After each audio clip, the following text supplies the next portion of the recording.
우리 생태마을에 교감 선생님이 3개 국어를 해요. 생태학교라는 걸 운영하거든요. 3월 달부터 12월 달까지 우리 농사 짓고 기숙사 생활하고 생태 영성 배우고 이런 생태학교를 운영하는 이제 교감 선생님이 미국에서 내 스카웃을 해왔어요. 스카웃을 해왔는데 이 교감 선생님 아들이 미국 컬럼비아 대학 4년 장학생이에요. 미국에서 태어난 거죠. 나도 한번 만나봤는데 애가 굉장히 괜찮아요. 근데 얘가 이제 아버지 생일날 카드를 보낸 거예요. 한글을 배워서 삐뚤삐뚤한 글씨를 써갖고 편지를 보냈는데 딱 3줄 보냈어요. 아버지 사랑합니다. 아버지 생일 축하합니다. 그리고 맨 끝에 뭐라고 썼느냐면은 네 아들 윤진이가 이렇게 해서 보냈더라고요. 여러분들 현대인들이요 한 번은 60% 정도는 살아가면서 우울증에 걸린대요. 한 번은.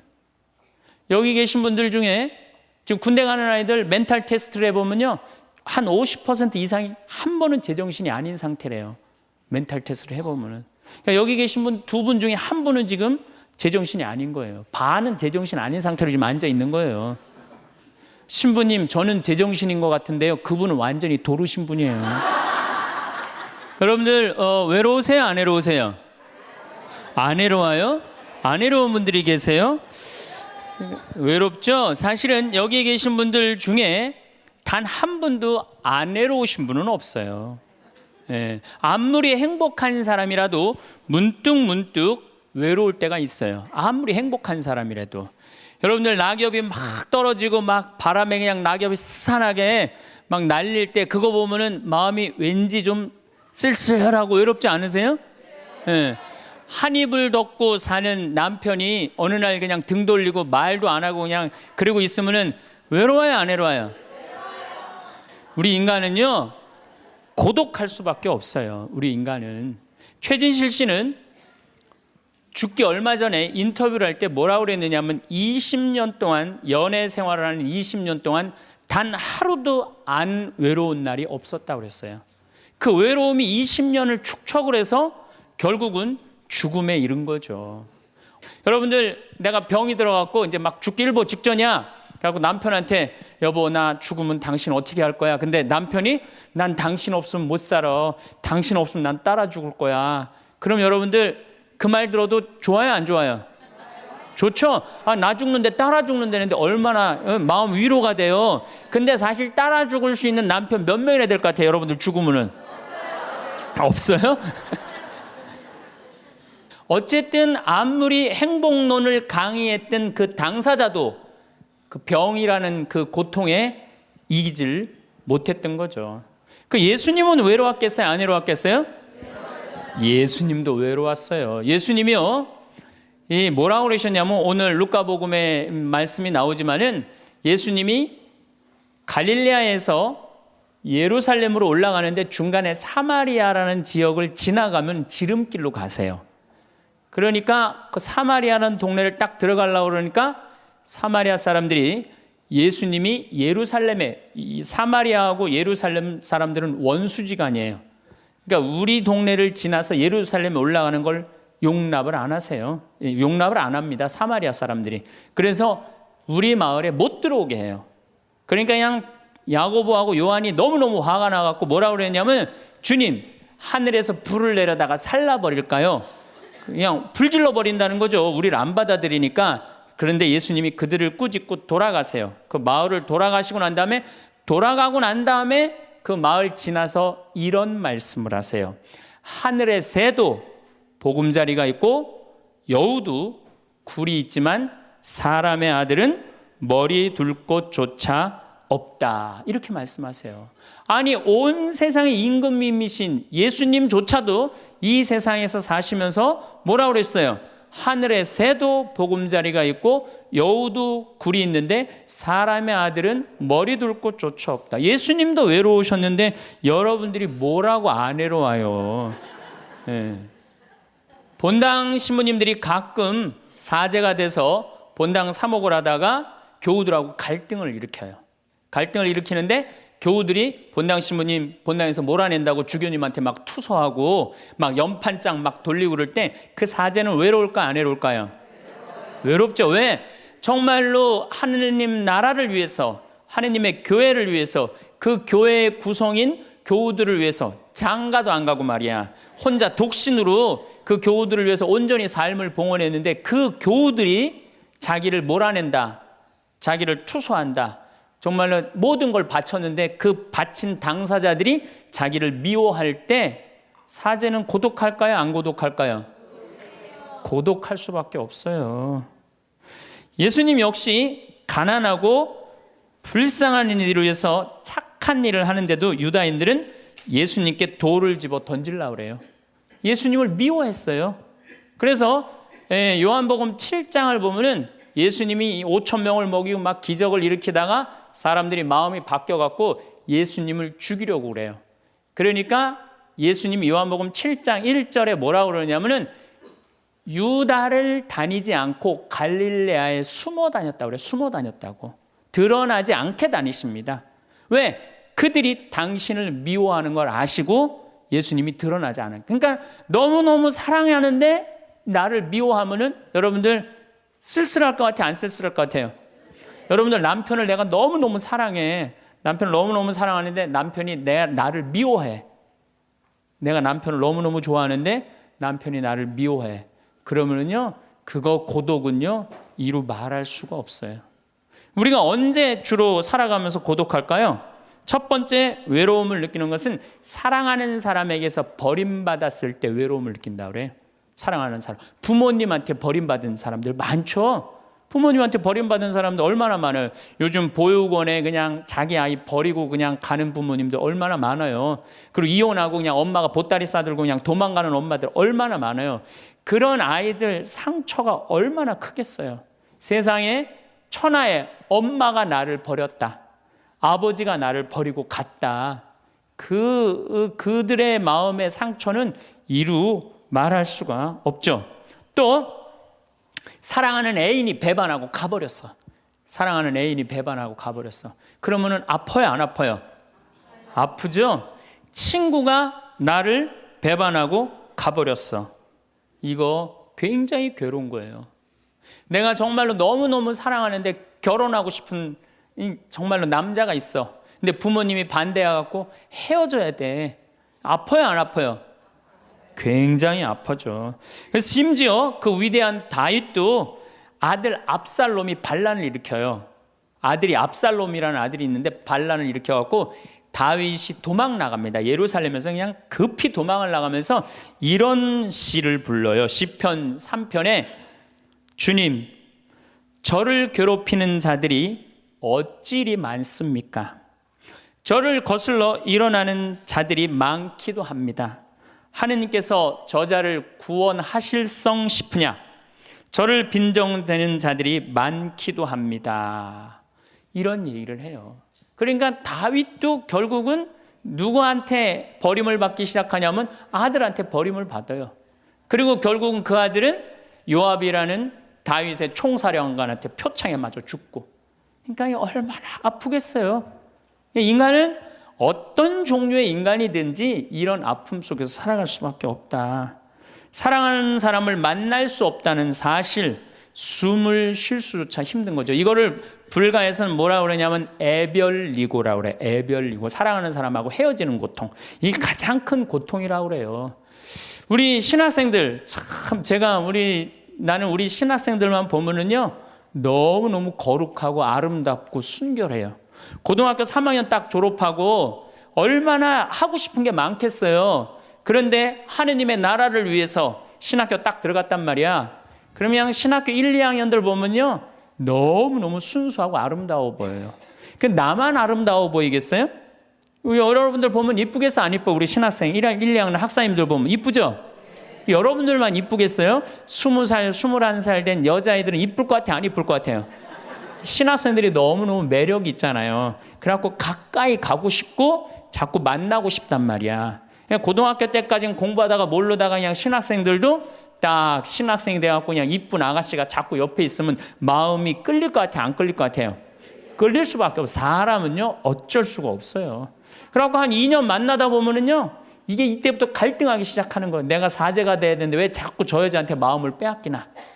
그래갖고 그냥 그때부터 고민하기 시작하는 거예요. 하느님을 선택할 것이냐, 여자를 선택할 것이냐. 그래서 신학교에서는 재미난 말이 있어요. 2말 3초라고 그래. 2학년 말, 3학년 1학기, 3학년 초, 이때가 가장 신학생들이 갈등을 많이 할 때. 그래갖고 이때 여자를 떠나보내면 이제 4학년, 5학년 쭉 군대 가면서 이제 사제길로 가는 거예요. 근데 이때 그냥 이 여자를 따라가면 이제 신학교 나가는 경우가 많죠. 그래갖고 그냥 그 젊은 나이에 그 피 끓는 뜨거운 애정을 끊고 사제가 되니 애별리고의 고통을 안 겪은 사제가 몇 명이나 될 것 같아요. 그러니까 서품 때 보면 그냥 누워갖고 그냥 이 깔고 그냥 그 여자 떠나보낸 여자 생각하고 그냥 가슴이 아파서 우는 거예요. 모든 걸 떠나보내야 돼. 인간이 얼마나 이게 힘든 건데요.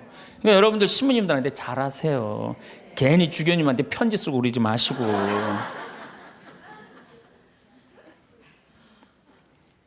예수님은 마지막 날에 제자들이 예수님을 다 버리고 갔어요. 심지어 어떤 제자는 막 옷까지 그냥 삼배 옷까지 벗어 알몸으로 도망갔어. 그리고 오로지 예수님만 혼자 남았어요. 그러니까 예수님 외롭겠어요? 안 외롭겠어요? 외롭죠. 그러니까 예수님은 이런 말씀을 하신 거예요. 하늘의 새도 보금자리가 있고 여우도 굴이 있는데 사람의 아들은 머리 둘 곳조차 없다. 그건 맞는 말씀이에요. 두 번째, 우리가 주로 언제 외로워? 어느 누구에게도 도움을 받을 수 없을 때 우리는 외로워요. 내 아들이 정말 병이 걸려갖고 이제 수술을 해야 되는데 병원비가 없어. 그래갖고 그냥 정말로 친하다는 친구한테 가갖고 우리 아들이 지금 수술을 해야 되는데 병원비가 없으니까 병원비 좀 꿔줘. 정말 친하다고 생각했던 친구가 이런 지하에 나는 돈 없어. 미안해. 그리고 그냥 돌아서 나올 때 쓸쓸합니까? 안 쓸쓸합니까? 심지어 어머니 뱃속에서 같이 태어난 형제한테 도움을 청했는데도 그 형제가 집을 잡혀갖고 대출이라도 받아서 해줘도 전찬을 판국인데 냉정하게 돈 없다고 거절당할 때 우리 인간은요 그럴 때 세상에 홀로 떨어져 있는 그런 기분을 드는 거예요. 또 언제 외로워요? 내가 40살 이제 45, 46이 돼갖고 애 대학도 들어가야 돼갖고 학비도 지금 등록금도 준비해야 되고 아파트 부금도 보여야 되는데 그냥 직장 상사가 부르더니 해고 통지를 딱 했어. 그럼 이 40대 가장은 얼마나 쓸쓸하겠어요. 갈 데가 아무 데도 없는 거죠. 대학이라고 졸업은 해놨는데 나를 필요로 하는 데가 아무 데도 없네. 아무리 그냥 원서 지원서를 100통을 써도 그냥 나한테 연락해주는 사람 하나도 없어. 이럴 때 나를 필요로 하는 사람이 아무도 없을 때 우린 외로운 거예요. 더욱이 그냥 더 힘든 사람들은 어떤 사람들이에요? 철거민들. 갈 데는 없고 겨울은 다가오는데 그냥 내가 그냥 집을 다 부셔갖고 쫓겨날 때 그들의 그 외로움은 이건 또 이루 말할 수가 없죠. 그래서 인간으로 살아가는 한 외로울 수밖에 없어요. 그래서 하이데거라는 철학자는 뭐라고 하냐면 인간은 세상에 내던져진 존재라고. 내던져진 존재. 여기 여러분들 중에 태어나고 싶어서 태어나신 분들 계세요? 한 분도 없죠? 내던져진 거예요, 세상에. 귀양 내던져질 거면 삼성 이건희 회장님 집에 내던져지든지 아니면 정주영 회장님 집에 내던져지든지 그러면 그냥 팔자라도 편안할 텐데 내던져지고 보니까 그냥 똥구멍이 찢어지게 가난한 집에 그냥 내던져진 거야. 그래갖고 그냥 인생 그냥 피곤한 거죠.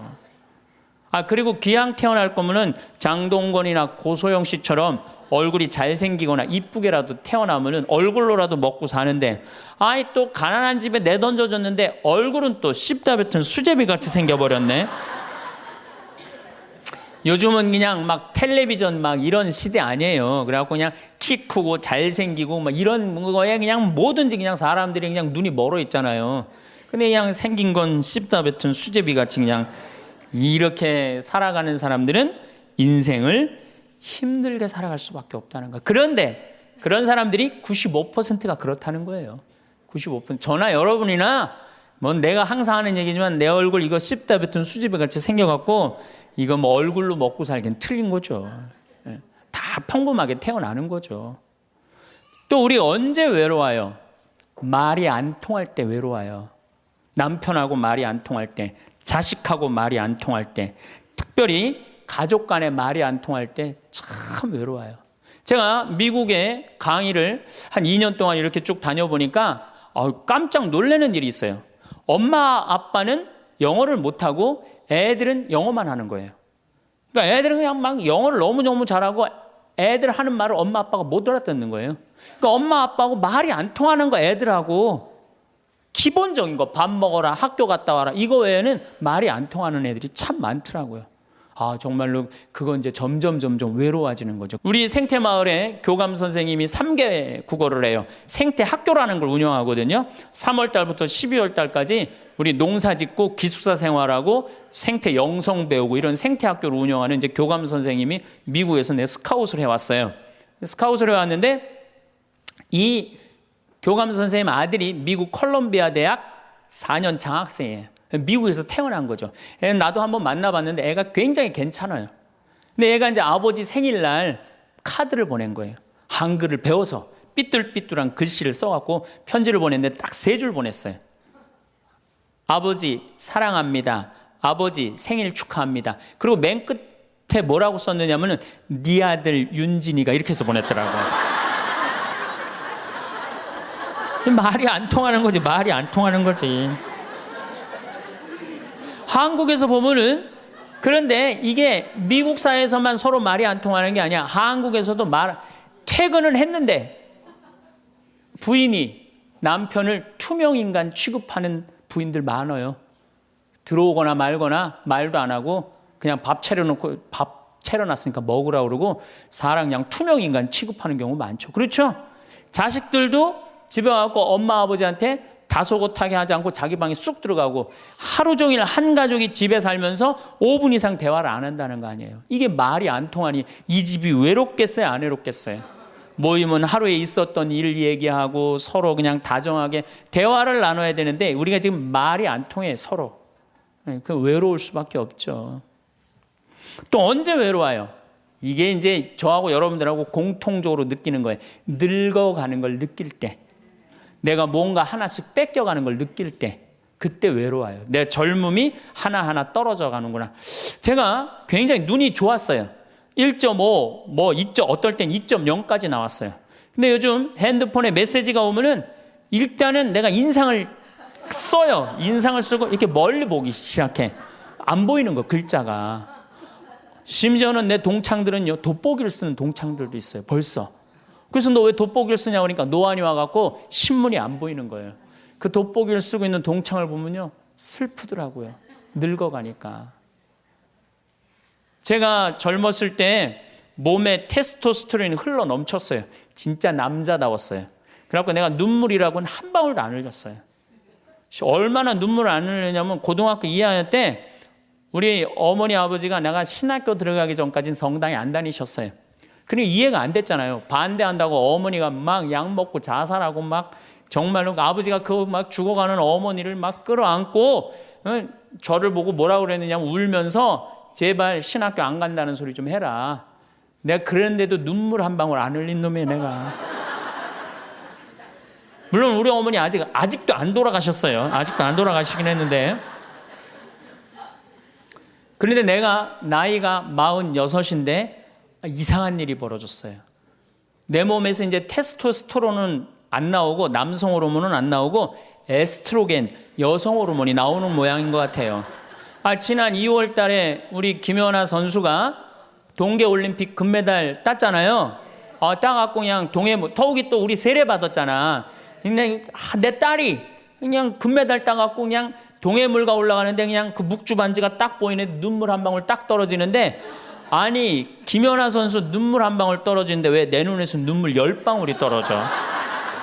자동이야 자동. 요즘은 그냥 텔레비전에서 슬픈 것만 봐도 어떻게 돼요? 눈물이 뚝뚝 떨어져요. 내가 이제 늙어가고 있는 거예요. 네. 내 몸에서 이제 여성 호르몬이 나와갖고 자꾸 감성적으로 되는 거예요. 감성적으로. 반대로 여자들은 몸에서 이제 에스트로겐은 안 나오고 테스토스테론이 나와요. 남성 호르몬이 나와요. 그래갖고 50 넘은 여자들을 보면요 여자 같은 여자는 하나도 없어요. 깡패 같은 여자들만 그냥 천재 있어요. 깡패 같은 여자. 그냥 몸에서 근데 에스트로겐이 빠져나가면은요 여성 호르몬이 빠져나가면은요 기억력도 같이 빠져나간대. 기억력도. 그래갖고 그냥 장을 보러 나가야 되는데 그냥 지갑을 어디다 놔뒀는지 알 길이 없는 거야. 온 집안을 다 뒤져도 지갑이 없는 거예요. 그래갖고 열받는다고 냉장고 딱 열어보니까 김치통 위에다 지갑 딱 올려놔. 아이고 내가 왜 이럴까. 심지어는 어떤 분은 막 1층에서 2층 올라가면서 올라가는 중간에 무슨 일을 하러 올라가는지 까먹는 분도 계세요. 그런 분들 많죠? 더 심각한 분은 어떤 분이냐면 1층하고 2층 중간에 서서 고민하기 시작하는 거예요. 과연 내가 지금 2층에서 내려오고 있는 중이었을까? 1층에서 올라오고 있는 중이었을까? 깜짝깜짝 놀라는 거죠. 심지어는 저는 어떤 분까지 봤느냐면은 핸드폰을 하면서 지금 내가 핸드폰을 찾는데 내 핸드폰 어디 있지? 이러고 있는 사람들도 있어요. 그런 분들도 있어요. 늙어가는 거죠. 늙어가는 건 굉장히 슬픈 거예요. 젊음을 빼앗기는 거, 이런 것들이 자꾸 우리를 슬프게 하죠. 한숨이 나오죠.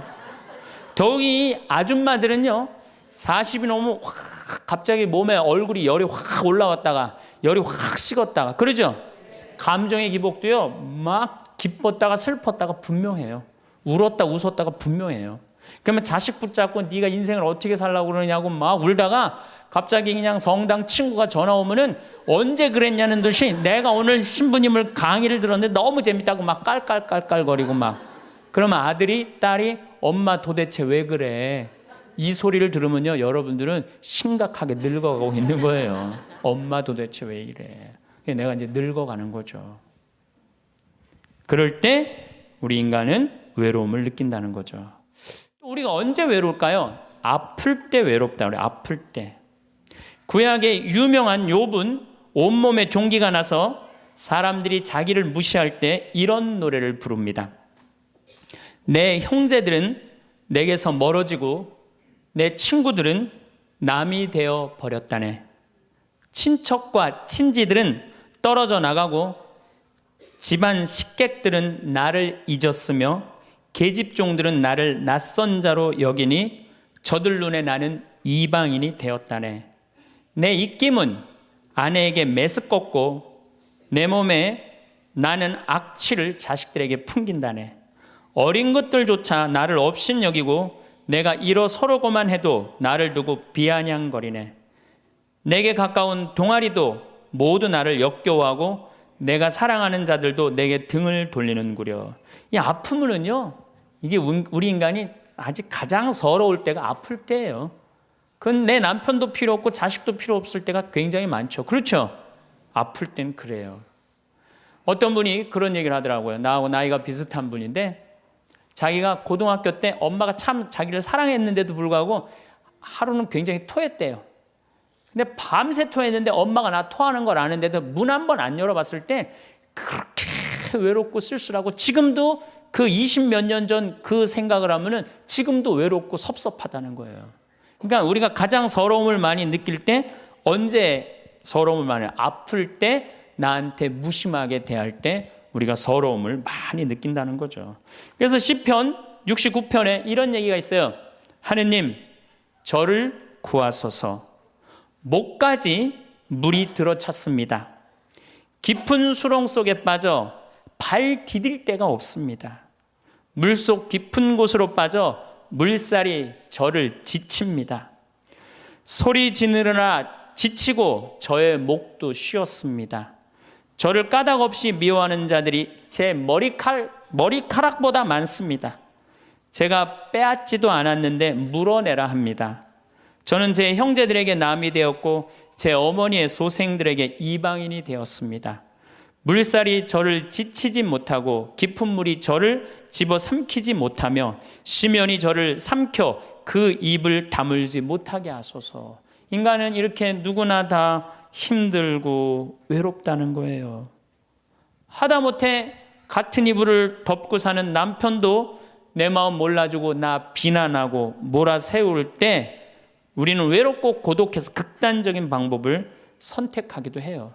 여러분들 어때요? 우리 여기 자매님들 많으신데 남편 생일에 미역국 끓여주고 자식 생일에 미역국 끓여주고 시부모 생일에 미역국 다 끓여줬어. 근데 정작 내 생일을 미역국 끓여주는 사람 있어요? 네, 없죠?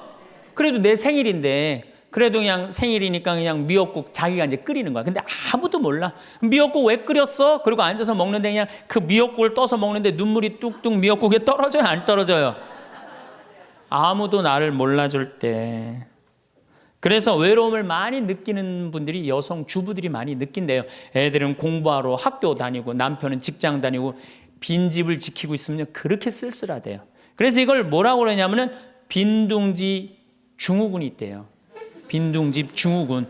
빈둥지에서 그냥 혼자 그냥 굉장히 그러니까 40대 50대 주부 우울증이 그렇게 많은 거예요. 네, 그분들이. 그런데 놀랍게도 독신으로 사는 여성보다는 결혼한 여성이 더 외롭대요. 독신으로 사는 혼자 사는 여자는 자기가 처음부터 외로울 거라고 생각을 하고 혼자 그냥 미역국 끓여 먹으면 당연하게 생각을 하는 거야. 근데 결혼한 사람은 바라는 게 많잖아요. 근데 남이 안 해주면 더 외로운 거야. 근데 놀랍게도 더 놀라운 건 뭐냐? 40대 자살률을 보면은 여자보다도 남자가 3배 더 많이 죽는데요. 그러니까 여러분들보다 누가 더 많이 외로움을 탄다고 생각하시면 돼요? 남자가 더 많이 탄다고 생각하면 돼요. 이 인간이 다 외로운 거야. 어떻게 보면 다 불쌍해. 여기 있는 분들 한 분 한 분 예수님 오면 다 안아줄 거야. 너 그동안 외로웠구나. 내가 안아주마. 다 그럴 거예요. 여기서는 웃고 있지만 막상 돌아가서 집에 가보면 눈물을 흘리는 분들 많을 거라는 얘기죠. 저는 외로울 것 같아요? 안 외로울 것 같아요? 저도 외로워요. 제가 92년도 철산성당에서 보좌신부, 경기도 광명 철산성당에서 보좌신부를 했는데 한 12월 15일쯤 됐어요. 아이들이 연합고사 본 날이에요. 그래갖고 저녁 먹고 이제 성당을 이렇게 산책을 하는데 지하실에서 뭐 난리도 아니에요. 뭐 의자 부시는 소리에 뭐 비명 소리에 정신이 하나도 없더라고요. 그래서 내려가서 보니까 아이들이 소주를 먹고 어떻게 하느냐면은 뭐 난리도 아니야. 뭐 자기네들끼리 의자를 부시고 끌어안고 울고 별놈이 다 있더라고요. 별놈이 다 있어갖고 니네들 도대체 왜 그러느냐? 저는 중학교 아이들이 술 먹고 담배 피는 거 내가 본당 신부할 때 나한테 걸려도 난 한 번도 혼낸 적이 없어요. 애들. 왜 혼낸 적이 없냐면 내가 중고등학교 때 술 담배 다 했거든. 뭘 혼을 내. 그래서 야 니네들 사제관에 좀 올라와 봐라. 신부님이 혼내지 않고 사제관으로 올라오라고 그랬고 딱 앉혔어요. 한 15명을 남자 여자 다 앉아갖고 니네들 도대체 무슨 일 때문에 이렇게 술을 먹고 성당 기물을 부시냐 얘기를 좀 해봐라. 그랬더니 마침 그 아이 중에 한 아이가 엄마 아빠가 이혼을 한 거야. 자기네들끼리 위로해 준다고 마침 시험도 끝나고 소주를 지금이야 18도 19도지만 그때는 24도짜리 소주 아니에요. 중학교 3학년 애들이 그거 먹고 그냥 필름이 끊어진 거죠. 그래갖고 이제 앉혀갖고 그냥 귀양 나온 얘기는 니네들 인생을 한번 얘기를 해봐라. 이제까지 살아온 거. 그랬더니 애들이 그냥 15년, 16년 살아온 인생 그냥 나름대로 그냥 쫙 밤 12시가 넘은 거예요. 그래갖고 오늘은 너무 늦었으니까 니네들 귀양 이렇게 술이 취했으니 집에 가지 말고 신부님 집에서 자라. 사조관에서 15명 다 집으로 전화해라. 만약에 엄마 아빠가 뭐라고 의심을 하면 나를 바꿔줘라. 그래갖고 내가 몇몇은 내 통화를 해갖고 내가 오늘 재울 테니까 걱정하지 말라고. 그리고 애들한테 니네들 술은 이렇게 먹는 게 아니다. 그래갖고 내가 또 꼬냑을 또 한 병 꺼내갖고 한 잔씩 다 따라주면서 아이들하고 정말로 다정한 얘기를 했어요. 그러니까 아이들이 너무 좋잖아요. 술을 먹었는데 혼을 내기를 하나, 또 신부님이 방에서 재워주지, 자기 얘기 다 들어주지. 그래서 내가 2월 달에 발령을 받아갖고 떠나는데 가지 말라고. 애들이 일주일 동안 우는 거예요. 가지 말라고. 신부님 우리랑 살자고. 그래갖고 내가 발령 받아가는 애들 발령 받아가는 날 30명이 학교를 안 간 거예요. 가지 말라고. 그래갖고 제가 이제 수원으로 이제 발령을 받아갔는데 토요일만 되면은 전철을 타고 내려오는 거예요. 토요일만 되면은 30명이. 그래갖고 한 주, 2주 오다 말겠지. 그런데 애들이 3개월 동안 계속 내려오는 거예요. 나보고 싶다고. 생각해보니까 이렇게 하면 안 되겠더라고. 이렇게 끌고 다니다가는 10년 후에는 한 3,000명 끌고 다니겠더라고요. 그래서 사제는 본당을 떠나면은 인연을 끊어야 되는구나. 그때 깨달았어요. 그 다음 사제가 정말로 사목을 잘할 수 있도록 떠난 본당에 일체 연락하면 안 되고 떠난 본당 사람들하고 어울리면 안 되는구나. 그때 깨달았어요. 그래갖고 제가 이제 평택에서 이제 비전동 성당이라고 5년 초대 본당 신부를 했어요. 초대 본당 신부 했으니 교우들하고 얼마나 친했겠어요. 그 다음에 경기도 광주에서 능평 성당이라는 거 거기도 또 초대 본당 신부 5년을 했어요. 10년을 본당 신부로 하고 제가 지금 강원도 평창에 이제 갔잖아요. 6년 전에 평창에 갔는데 내 첫 영명 축일 때 교우들이 신부님 축일 축하한다고 몇 명이나 왔냐면 200명이나 온 거예요. 기분이 너무너무 좋더라고요. 이야, 나를 잊지 않고 이렇게 200명이나 와줬구나.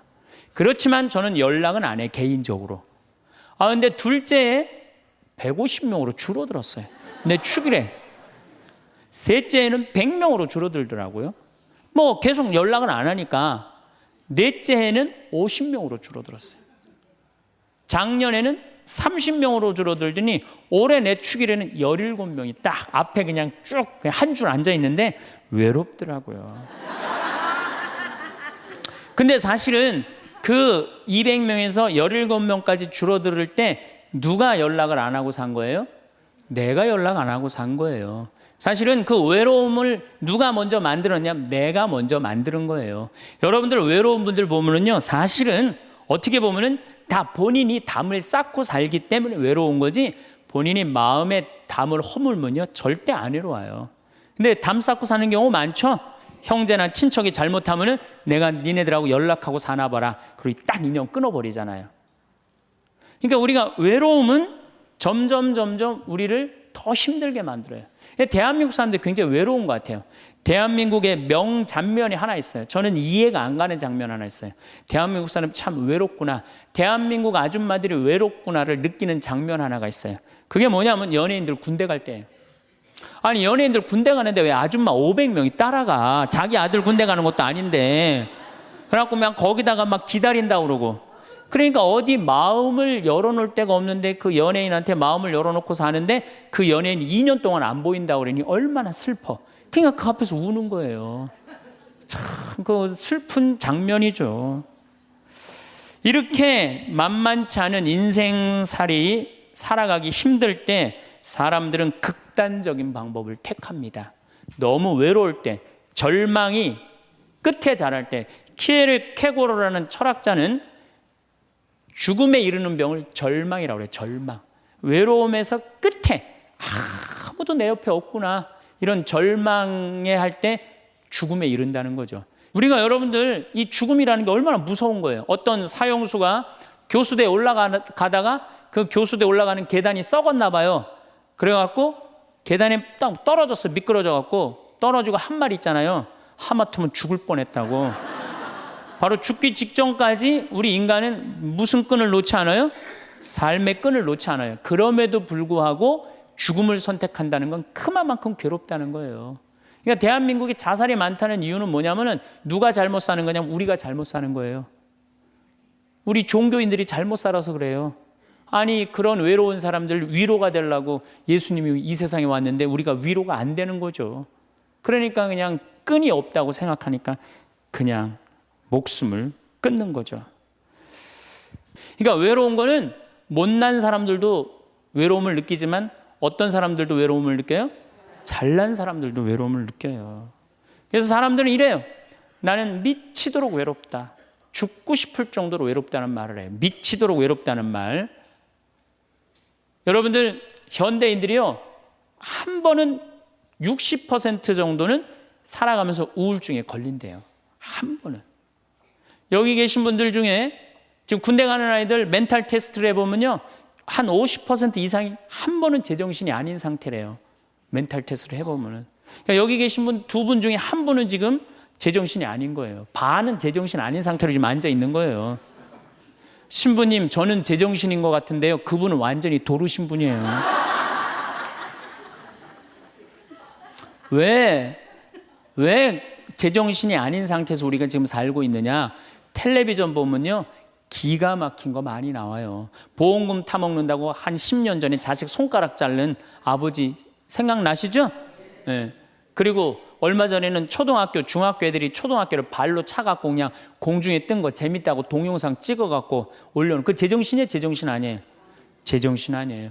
부모가 자식 죽이고, 자식이 부모 죽이고, 남편이 아내 죽이고, 아내가 남편 죽이고, 이게 우리가 다 제정신이 아니에요. 100년 전 조선시대 사람들을 데려다 놓고, 100년 전 조선시대 사람을 데려다 놓고 한번 여러분들 요즘 사회 뉴스를 한번 보게 하세요. 그 사람 미칠 것 같아요? 안 미칠 것 같아요? 근데 여러분들은 그거 매일 죽이고 살인하고 강간하고 뭐 아이들만 성추행하고 이러는 거 보는데도 여러분들 왜 안 미쳐요? 이미 어느 정도 미쳐 있어. 미쳐 있기 때문에 그걸 봐도 안 이상한 거예요. 그러니까 우리가 잃어버린 마음을 찾아야 된다는 거죠. 잃어버린 마음을. 그러니까 외로운 사람들끼리 서로 모여서 서로 위로가 돼야 되는데, 외로운 사람들이 뭘 하느냐면 컴퓨터 게임에 미쳐 있는 거예요. 컴퓨터 다 사람은 안 만나고 기계만 만나는 거예요. 그러니까 더 미치는 거죠. 더 미치는 거예요. 그래서 우리가 이런 외로움을 극복하려고 그러면은 정말로 서로 사랑해야 돼요. 예수님 말씀처럼 우리가 서로 사랑해야 돼요. 서로를 배려해주고 서로를 신경 써주고. 근데 우리는 이게 서로 사랑하고 서로 배려해주는 게 부족한 거죠. 굉장히 이기적으로 사는 거죠. 이기적으로. 그럼 여러분들은 언제 외로움을 정말로 극단적으로 느끼느냐? 자식한테 기댈 때. 특히 여기 계신 여러분들은 언제 더 많은 외로움을 느끼냐면, 늙어서 자식이 나한테 잘해주겠지, 이런 마음 먹는 분들은요 외로워요. 딸이 나한테 잘해주겠지, 늙어서 나 용돈도 주고 내가 고생해서 키워놨으니까 나 호강시켜주겠지, 이런 생각하는 분들은요 외로울 수밖에 없어요. 자식은요 잘 키워도 소용없고 못 키워도 소용없는 게 자식이에요. 자식은 그저 고등학교 3학년 때까지 키우고 끝나야지, 그 다음 욕심내면요 여러분들 외로울 수밖에 없어요. 그러면은 못 키운 자식이 왜 소용없어요? 그냥 중고등학교 때 속색이는 놈 커서도 속색이에요. 직장도 못 들어가고 그냥 빌빌거리고, 그리고 또 결혼해도 제대로 살지도 못하고 그냥 또 이혼해갖고 그냥 손자 그냥 나한테 맡겨갖고 힘들어. 그러니까 자식은, 못 키우는 자식 소용없어요. 그러면은 잘 키우는 자식은 왜 소용없느냐? 잘 키운 건 더 소용없어요. 그냥 좋은, 여기 지금 서울대학 가까이 있잖아요. 며칠 전에도 내가 서울대학 가서 강의를 했는데, 똑똑해. 정말 누가 봐도 잘 키워놨고 잘라놨어. 빛이 번쩍번쩍 나. 서울대학 졸업하고 난 다음에 삼성에 취직을 했어. 그래갖고 아들이 양복을 입고 출근하는데 너무 보기가 좋은 거야. 그렇게 잘 논 아들일수록 더 여우 같은 며느리가 나타나갖고 낚아채 가는 거예요. 더 여우 같은 며느리가 낚아채 가는 거예요. 그럼 낚아채 가면 그날로 끝나는 거예요. 그날로. 그러니까 어차피 자식은 떠나게 돼 있어요. 어차피 자식은 떠나게 돼 있어요. 그러니까 여러분들 이제는 내가 자식한테 내 인생을 기대한다 생각하지 말라는 거예요. 더욱이 여러분들 자식들 정말로 사랑으로 키워요? 태어나갖고 자식들 사랑으로 키워요? 맨날 방에 가둬놓고 공부해라 그러지 않아요? 맨날 공부해라고. 그래서 여러분들 이 생각만 하면 돼. 내가 어렸을 때 자식하고 다정하게 맛있는 거 먹으러 다니고 놀러도 다니고, 그리고 난 다음에 대화도 막 늘 살갑게 한 엄마는 늙어서 자식이 먹으러도 다니고 놀러도 다니고 대화해줘요. 근데 어렸을 때 그냥 방에만 가둬놓고 매일 그냥 공부만 시키고 학원에 그냥 계속 가둬갖고 공부만 시킨 부모님들은 늙어서 자식이 어떻게 할 것 같아요? 방에 가둬놓고 밥만 먹이는 거, 밥만. 그리고 이제 완전히 이제 늙어갖고 움직이지 못할 때 어떻게? 학원에 그냥 계속 가두듯이 이제는 그냥 양로원에 그냥 가둬갖고 그냥 거기서 살라고 그래. 그냥 자식들한테 공부해라 그런 부모님들, 이거 심각하게 이거 고민해야 돼요. 그런 분들은 더 외로울 수밖에 없어. 더 외로울 수밖에 없어. 그러니까 보통 이제 초등학교 이제 1학년, 2학년 애들이 막 너무 6, 7살까지는 이쁘다가 초등학교 들어가면 막 공부를 안 하고 그러면요, 애들한테 엄마가 막 폭언을 하기 시작해요. 그래갖고 성적표를 받아왔는데 40점, 50점 이렇게 받아오면은 애들한테 그래요. 너 밥이 넘어가냐고. 네가 잠이 오냐고. 너 지금 텔레비 봐야 되느냐고. 그래갖고 그냥 보통 공부 못하는 애들이요, 성격이 느긋한 애들이 공부 못해요. 내일 시험이라도 걱정 안 하고 느긋하게 있는 애들이 공부 못하는 거예요. 그렇죠? 그럼 그거 보고 있으면 엄마가 불이 나요, 안 나요? 그래서 느긋한 성격 가진 애를 그냥 괴롭히기 시작해. 욕을 해대는 거야. 초등학교 6년 욕을 한단 말이야. 그럼 애가 6년 지나가면 그냥 성격이 삐뚤어져요. 아, 공부 못해도 우리 아들 착하다, 우리 딸 예쁘다, 우리 아들 성격 좋다. 그러면 6학년 때까지 성격 안 삐뚤어지거든요. 근데 6년 내내 엄마가 욕을 하는 거야. 너 같은 인간이 밥을 내가 너를 놓은 게, 내가 너 놓고 미역국 먹은 게 내가 후회된다 막 이러니 6년 동안 애가 그냥 삐뚤어지는 거야. 이제 중학교 올라가면 더 삐뚤어지는 거죠. 중학교 올라가면 엄마가 더 극단적으로 아이하고 싸우는 거예요. 그러니까 중학교 되면 애가 엄마랑 같이 있고 싶지 않은 거예요. 그래서 어디 좀 놀러 가자고 그래도 어떻게 엄마 아빠나 갔다 오라고. 외로울 수밖에 없는 거죠. 고등학교까지 되면은 완전히 빗나가게 되면 심한 아이들은 어떤 경우도 있느냐면요, 정신질환까지 앓는 아이들도 있어요. 심한 경우는. 그래서 보통 엄마들이 어느 정도로 우리가 정말로 한심하냐 하면은 이제 자기 아이가 태어나면은 꿈에 부풀어 있는 거예요. 자기 아이가 천재인 줄 아는 거, 천재. 그래갖고 막 엄마, 아빠 그럼 막 천재가 말하는 것 같은 거야. 막 1살, 2살짜리. 그래갖고 내 아들 천재, 내 딸 천재라고 우유를 먹여도 아인슈타인만 먹여요. 천재 먹으라고. 아인슈타인 우유만 먹는 거야. 애가 그냥. 그래갖고 그냥 초등학교 들어갔는데 이놈이 천재인 줄 알았더니 섞어 놓으니까 아인슈타인 정도는 아닌 것 같아. 그래서 우유를 바꿉니다. 서울 우유로 바꾸는 거야. 서울 우유로. 그래서 서울대학은 가라고 서울로 바꾸는 거예요. 6년 동안 서울이 죽으라고 먹였어. 근데 중학교 올라갔더니 이게 컴퓨터 게임에 빠지기 시작하네. 그래갖고 그냥 성적이 보니까 이거 뭐 아닌 것 같아. 그래서 엄마가 마음을 또 바꿔. 연세 우유로 바꿔. 연세 우유로. 고등학교 들어가 보니까 이건 뭐 진짜 아니야. 그래갖고 그래도 엄마가 포기를 못하고 무슨 우유를 먹이냐면 건국 우유를 먹어요. 건국 우유를. 근데 사실은 이 우유까지는 괜찮아요. 건국 우유까지 서울에 있는 학교에 가면요, 서울대학이에요. 이 지방에 다 가거든요. 고등학교 3학년 때는 이건 건국 우유도 안 될 것 같아.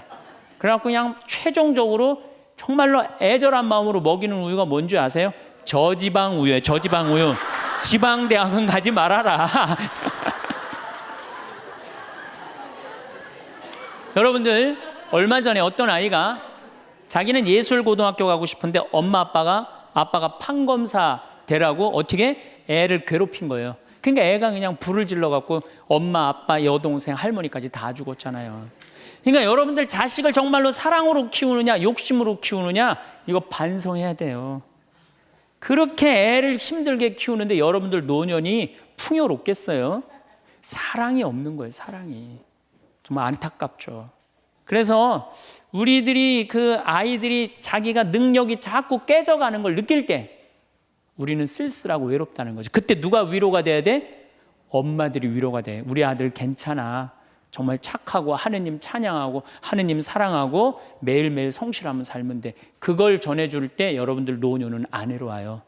너 같은 걸 내가 낳았으니 이 웬수야. 밥이 넘어가느냐? 이런 분들은 외로울 수밖에 없어요. 오늘도 황창현 신부님의 행복특강 잘 들으셨나요?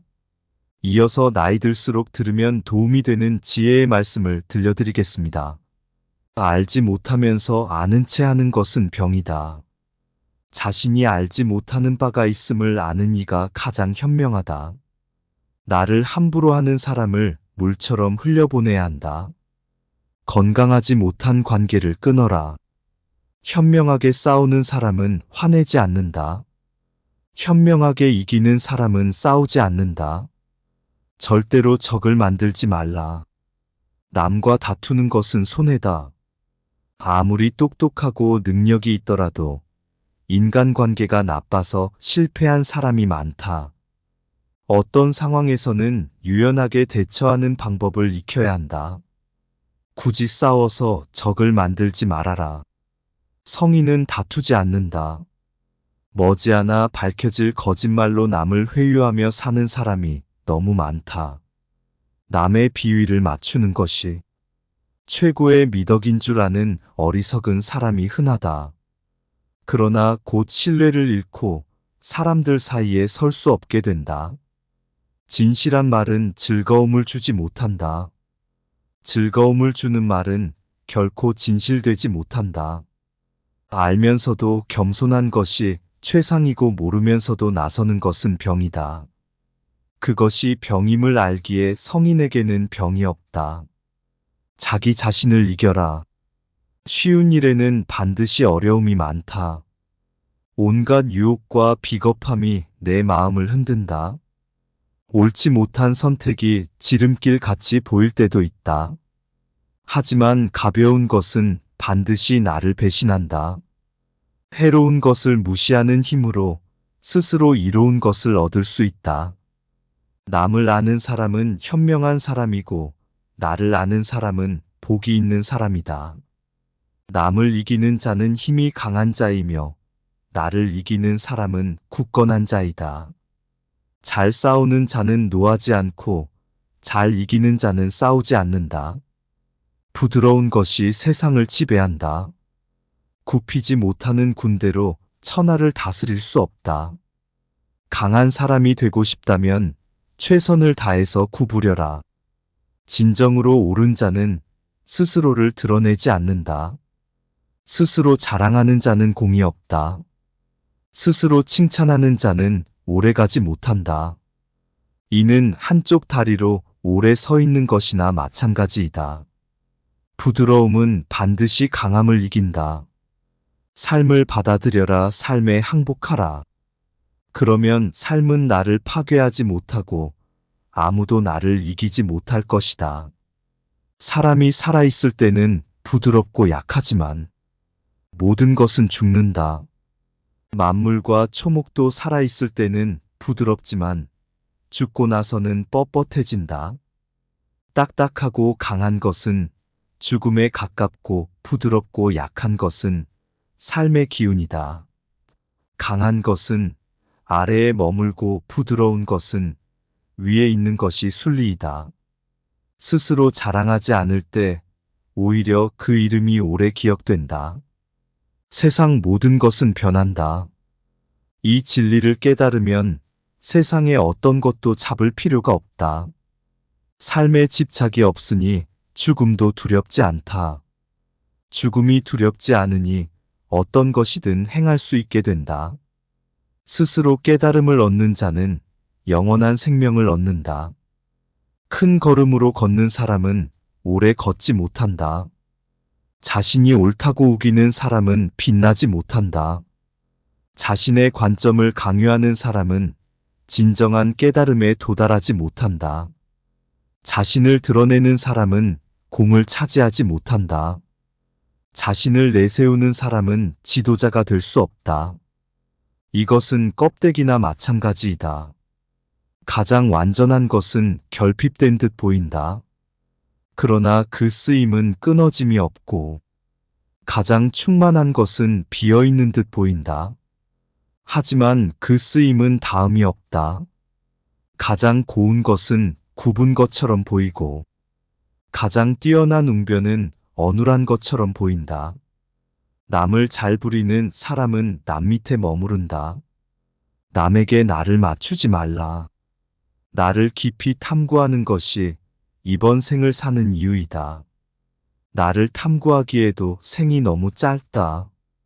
마음이 우울하다면 당신은 과거에 살고 있는 것이다.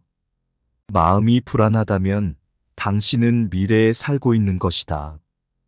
당신이 현재에 살고 있다면 마음이 평온하다. 자기의 환경을 좁다고 생각하지 말며 자기의 삶을 싫어하지 말라. 세상은 상대적으로 만들어졌다. 있음과 없음이 같이 존재한다. 어려움의 반대편에는 쉬움이 있다. 길고 짧은 것이 비교가 된다. 앞과 뒤가 있어야 순서가 생긴다. 높음과 낮음이 경사를 만든다. 그러므로 좌절 속에 희망이 있고 슬픔 속에 희망이 있다. 가지 않으면 이루지 못하고 하지 않으면 이루지 못한다. 겸손하라. 사람의 목숨을 귀중하게 여겨라. 사람은 땅을 본받고 땅은 하늘을 본받으며 하늘은 돌을 본받는다. 사람의 덕이 성숙하면 또다시 어린아이가 된다. 미리 대비하라. 일이 터진 뒤에는 이미 때가 늦었다. 버려야 할 물건은 무거워지기 전에 빨리 버려라. 아직 나타나기 전에 예방하라. 아직 고요할 때 평화의 기반을 굳건히 하라. 위선과 가식을 버려라. 과도한 욕망보다 큰 참사는 없다. 불만족보다 큰 죄는 없다. 탐욕보다 큰 재앙은 없다. 물처럼 살아라. 최고의 처세술은 물의 모양을 본받는 것이다. 물은 장애물을 피해서 흐른다. 물은 어디든지 마음대로 흐르도록 부드럽고 강하다. 물은 꼭 필요하고 무엇보다 강하다.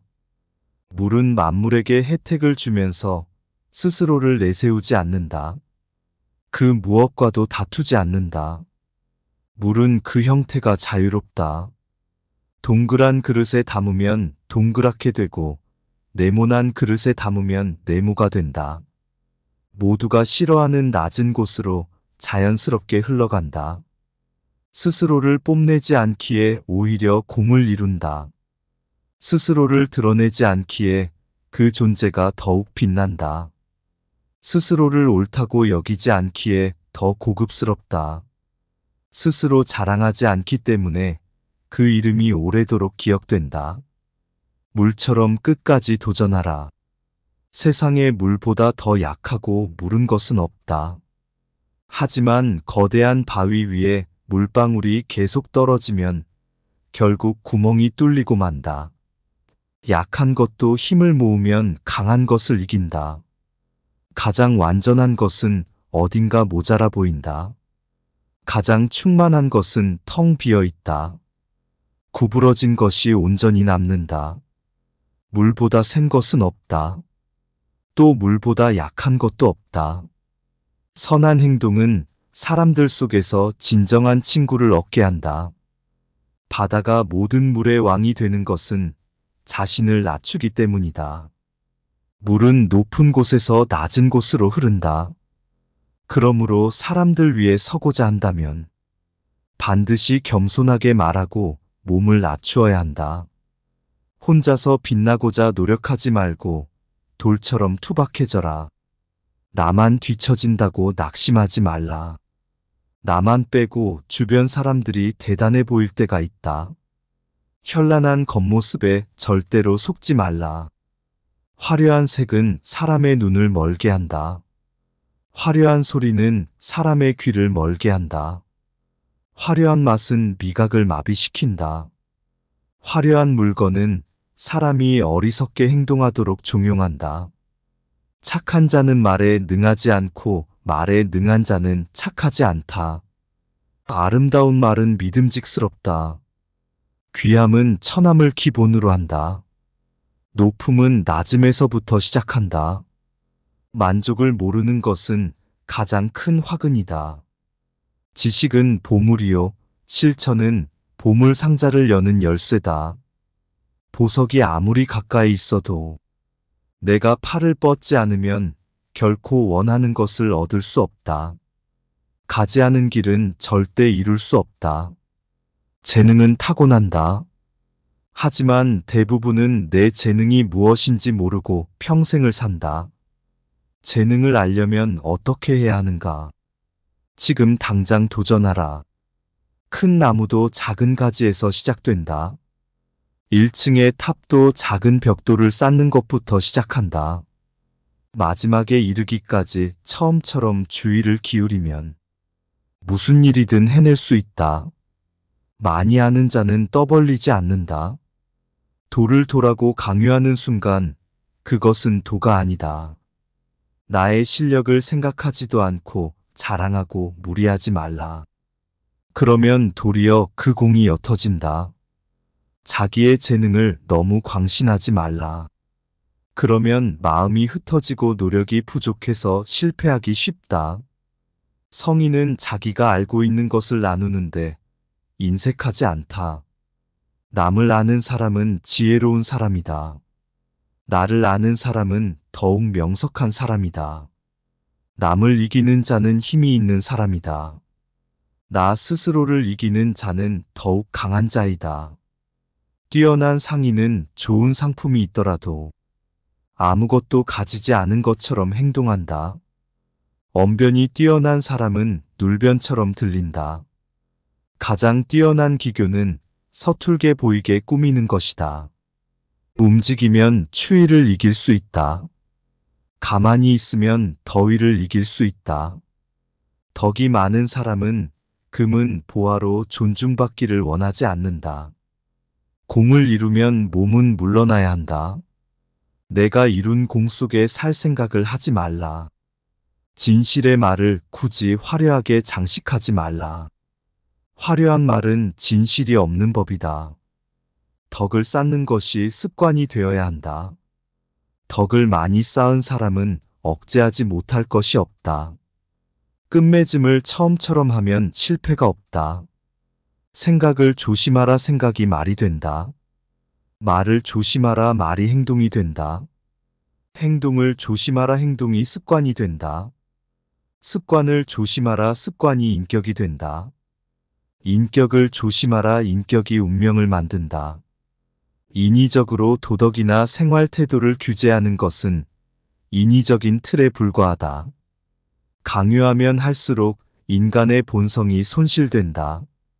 사람에게 필요한 것은 간단하다. 식량이 필요하고 사랑할 사람이 필요하다. 사랑받을 사람이 필요하고 거처가 필요하다. 필요한 것은 간단하지만 욕심은 무한하다. 필요한 것은 쉽게 충족된다. 그러면 사람은 만족할 수 있고 감사한다. 그러나 욕심은 수백만 가지가 있다. 욕심은 절대로 충족할 수 없다. 그러므로 성인은 하나를 품어 천하의 모범이 된다. 어떤 We were in love, but never meant to stay. Some things are real, even when they fade.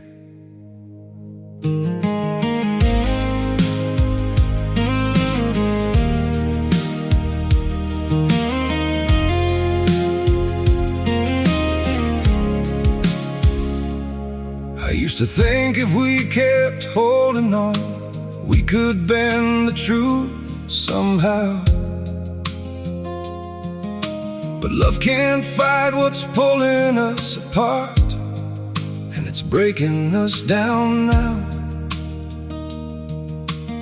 선택도 하지 않고 오로지 하나, 즉 전체를 선택한다. 모든 대립을 포함하는 하나를 선택한다. 삶과 죽음을 함께 선택한다. 죽음에 반대하는 삶을 선택하는 것이 아니다. 성인은 삶과 죽음을 모두 선택한다.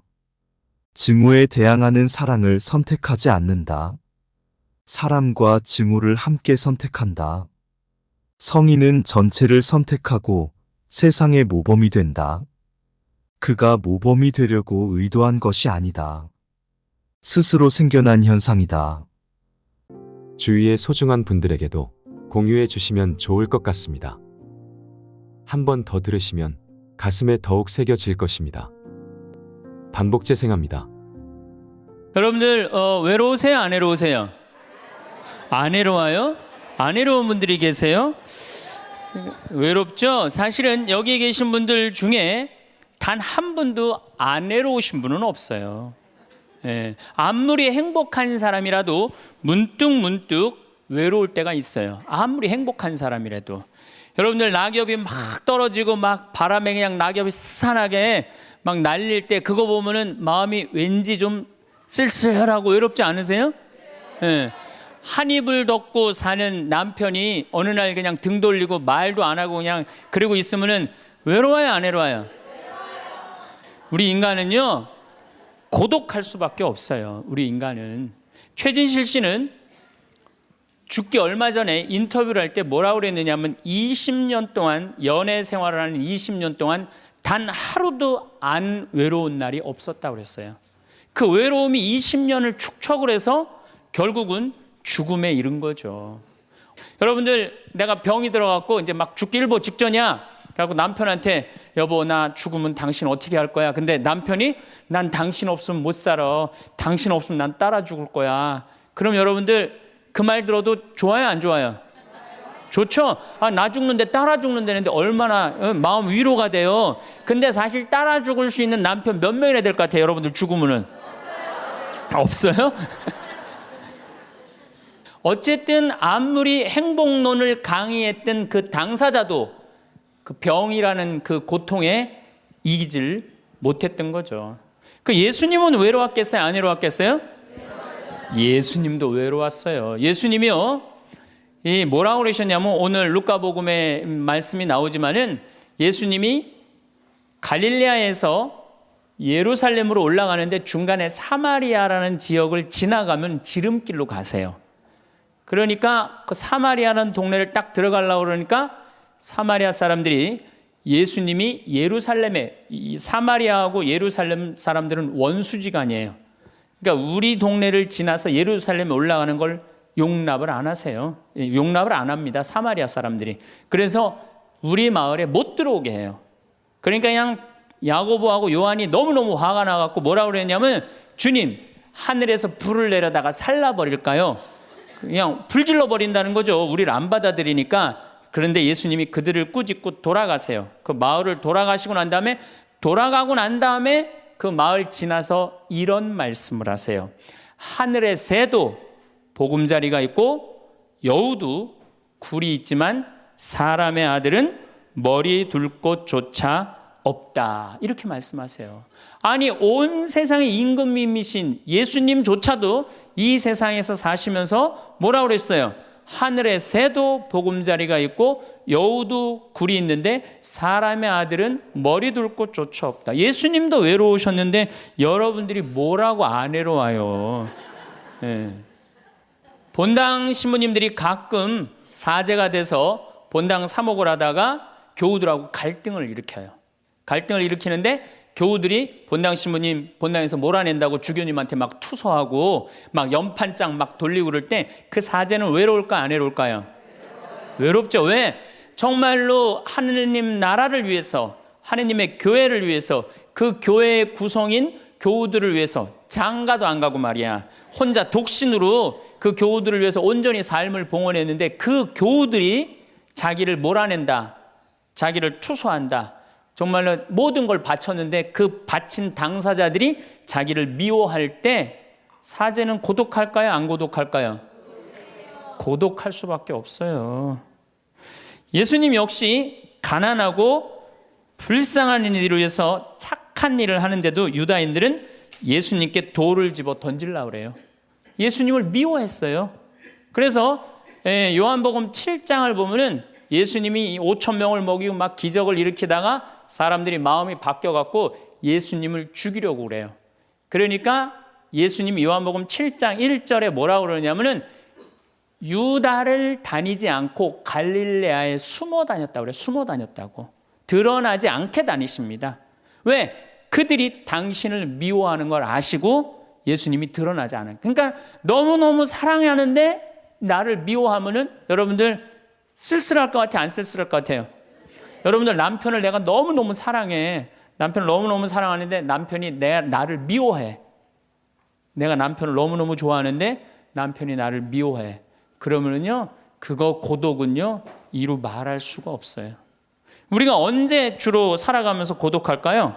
첫 번째 외로움을 느끼는 것은 사랑하는 사람에게서 버림받았을 때 외로움을 느낀다 그래요. 사랑하는 사람. 부모님한테 버림받은 사람들 많죠. 부모님한테 버림받은 사람들 얼마나 많아요. 요즘 보육원에 그냥 자기 아이 버리고 그냥 가는 부모님들 얼마나 많아요. 그리고 이혼하고 그냥 엄마가 보따리 싸들고 그냥 도망가는 엄마들 얼마나 많아요. 그런 아이들 상처가 얼마나 크겠어요. 세상에 천하에 엄마가 나를 버렸다, 아버지가 나를 버리고 갔다, 그들의 마음의 상처는 이루 말할 수가 없죠. 또 사랑하는 애인이 배반하고 가버렸어. 사랑하는 애인이 배반하고 가버렸어. 그러면은 아파요, 안 아파요? 아프죠? 친구가 나를 배반하고 가버렸어. 이거 굉장히 괴로운 거예요. 내가 정말로 너무너무 사랑하는데 결혼하고 싶은 정말로 남자가 있어. 근데 부모님이 반대해갖고 헤어져야 돼. 아파요, 안 아파요? 굉장히 아파죠. 그래서 심지어 그 위대한 다윗도 아들 압살롬이 반란을 일으켜요. 아들이 압살롬이라는 아들이 있는데 반란을 일으켜갖고 다윗이 도망 나갑니다. 예루살렘에서 그냥 급히 도망을 나가면서 이런 시를 불러요. 시편 3편에 주님, 저를 괴롭히는 자들이 어찌리 많습니까? 저를 거슬러 일어나는 자들이 많기도 합니다. 하느님께서 저자를 구원하실성 싶으냐? 저를 빈정대는 자들이 많기도 합니다. 이런 얘기를 해요. 그러니까 다윗도 결국은 누구한테 버림을 받기 시작하냐면 아들한테 버림을 받아요. 그리고 결국은 그 아들은 요압이라는 다윗의 총사령관한테 표창에 맞아 죽고. 그러니까 얼마나 아프겠어요. 인간은 어떤 종류의 인간이든지 이런 아픔 속에서 살아갈 수밖에 없다. 사랑하는 사람을 만날 수 없다는 사실, 숨을 쉴 수조차 힘든 거죠. 이거를 불가에서는 뭐라고 그러냐면 애별리고라고 그래. 애별리고. 사랑하는 사람하고 헤어지는 고통. 이게 가장 큰 고통이라고 그래요. 우리 신학생들 참 나는 우리 신학생들만 보면은요 너무너무 거룩하고 아름답고 순결해요. 고등학교 3학년 딱 졸업하고 얼마나 하고 싶은 게 많겠어요. 그런데 하느님의 나라를 위해서 신학교 딱 들어갔단 말이야. 그러면 신학교 1, 2학년들 보면요 너무너무 순수하고 아름다워 보여요. 나만 아름다워 보이겠어요? 여러분들 보면 이쁘겠어 안 이뻐? 우리 신학생 1, 2학년 학사님들 보면 이쁘죠? 여러분들만 이쁘겠어요? 20살, 21살 된 여자애들은 이쁠 것 같아요? 안 이쁠 것 같아요?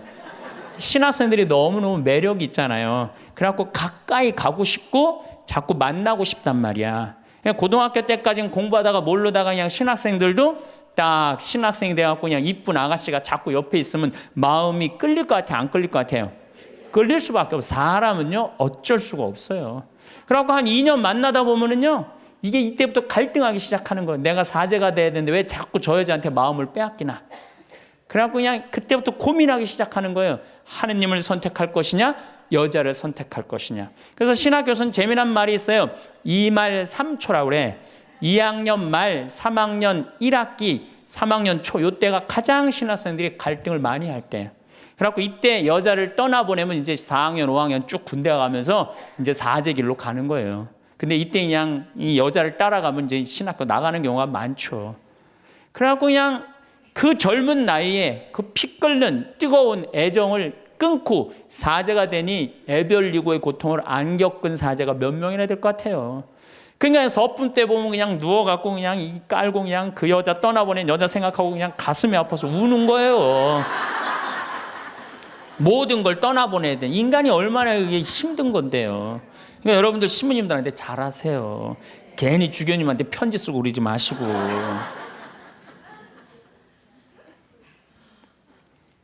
예수님은 마지막 날에 제자들이 예수님을 다 버리고 갔어요. 심지어 어떤 제자는 막 옷까지 그냥 삼배 옷까지 벗어 알몸으로 도망갔어. 그리고 오로지 예수님만 혼자 남았어요. 그러니까 예수님 외롭겠어요? 안 외롭겠어요?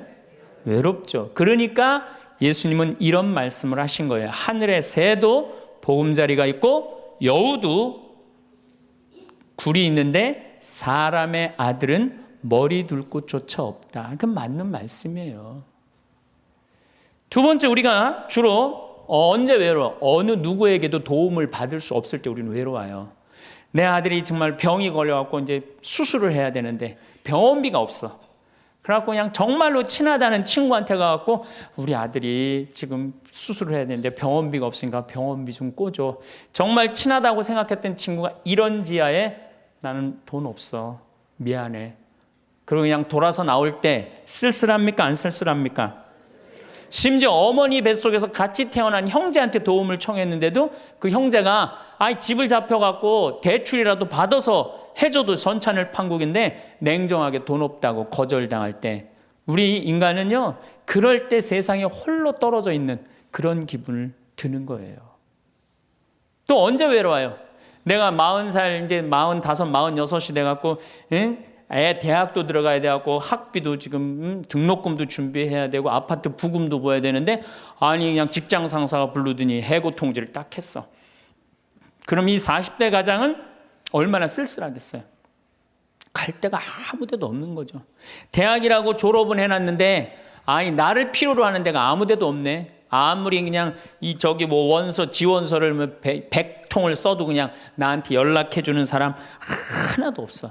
이럴 때 나를 필요로 하는 사람이 아무도 없을 때 우린 외로운 거예요. 더욱이 그냥 더 힘든 사람들은 어떤 사람들이에요? 철거민들. 갈 데는 없고 겨울은 다가오는데 그냥 내가 그냥 집을 다 부셔갖고 쫓겨날 때 그들의 그 외로움은 이건 또 이루 말할 수가 없죠. 그래서 인간으로 살아가는 한 외로울 수밖에 없어요. 그래서 하이데거라는 철학자는 뭐라고 하냐면 인간은 세상에 내던져진 존재라고. 내던져진 존재. 여기 여러분들 중에 태어나고 싶어서 태어나신 분들 계세요? 한 분도 없죠? 내던져진 거예요, 세상에. 귀양 내던져질 거면 삼성 이건희 회장님 집에 내던져지든지 아니면 정주영 회장님 집에 내던져지든지 그러면 그냥 팔자라도 편안할 텐데 내던져지고 보니까 그냥 똥구멍이 찢어지게 가난한 집에 그냥 내던져진 거야. 그래갖고 그냥 인생 그냥 피곤한 거죠. 그리고 귀양 태어날 거면은 장동건이나 고소영 씨처럼 얼굴이 잘생기거나 이쁘게라도 태어나면은 얼굴로라도 먹고 사는데 또 가난한 집에 내던져졌는데 얼굴은 또 씹다 뱉은 수제비 같이 생겨버렸네. 요즘은 그냥 막 텔레비전 막 이런 시대 아니에요. 그래갖고 그냥 키 크고 잘생기고 막 이런 거에 그냥 뭐든지 그냥 사람들이 그냥 눈이 멀어 있잖아요. 근데 그냥 생긴 건 씹다 뱉은 수제비 같이 그냥 이렇게 살아가는 사람들은 인생을 힘들게 살아갈 수밖에 없다는 거예요. 그런데 그런 사람들이 95%가 그렇다는 거예요. 95%. 저나 여러분이나 내가 항상 하는 얘기지만 내 얼굴 이거 씹다 뱉은 수제비 같이 생겨갖고 이거 얼굴로 먹고 살기엔 틀린 거죠. 다 평범하게 태어나는 거죠. 또 우리 언제 외로워요? 말이 안 통할 때 외로워요. 남편하고 말이 안 통할 때, 자식하고 말이 안 통할 때, 특별히 가족 간에 말이 안 통할 때 참 외로워요. 제가 미국에 강의를 한 2년 동안 이렇게 쭉 다녀보니까 깜짝 놀라는 일이 있어요. 엄마 아빠는 영어를 못하고 애들은 영어만 하는 거예요. 그러니까 애들은 그냥 막 영어를 너무너무 잘하고 애들 하는 말을 엄마 아빠가 못 알아듣는 거예요. 그러니까 엄마 아빠하고 말이 안 통하는 거 애들하고 기본적인 거 밥 먹어라 학교 갔다 와라 이거 외에는 말이 안 통하는 애들이 참 많더라고요. 정말로 그건 이제 점점 외로워지는 거죠. 우리 생태마을에 교감 선생님이 3개 국어를 해요. 생태학교라는 걸 운영하거든요. 3월 달부터 12월 달까지 우리 농사 짓고 기숙사 생활하고 생태 영성 배우고 이런 생태학교를 운영하는 이제 교감 선생님이 미국에서 스카웃을 해왔어요. 스카웃을 해왔는데 이 교감 선생님 아들이 미국 컬럼비아 대학 4년 장학생이에요. 미국에서 태어난 거죠. 나도 한번 만나봤는데 애가 굉장히 괜찮아요. 근데 애가 이제 아버지 생일날 카드를 보낸 거예요. 한글을 배워서 삐뚤삐뚤한 글씨를 써갖고 편지를 보냈는데 딱 3줄 보냈어요. 아버지 사랑합니다. 아버지 생일 축하합니다. 그리고 맨 끝에 뭐라고 썼느냐면은 네 아들 윤진이가 이렇게 해서 보냈더라고요. 말이 안 통하는 거지. 말이 안 통하는 거지. 한국에서 보면은 그런데 이게 미국 사회에서만 서로 말이 안 통하는 게 아니야. 한국에서도 퇴근을 했는데 부인이 남편을 투명인간 취급하는 부인들 많아요. 들어오거나 말거나 말도 안 하고 그냥 밥 차려놨으니까 먹으라고 그러고 사람 그냥 투명인간 취급하는 경우 많죠. 그렇죠? 자식들도 집에 와서 엄마 아버지한테 다소곳하게 하지 않고 자기 방에 쑥 들어가고 하루 종일 한 가족이 집에 살면서 5분 이상 대화를 안 한다는 거 아니에요. 이게 말이 안 통하니 이 집이 외롭겠어요? 안 외롭겠어요? 모이면 하루에 있었던 일 얘기하고 서로 그냥 다정하게 대화를 나눠야 되는데 우리가 지금 말이 안 통해 서로. 그 외로울 수밖에 없죠.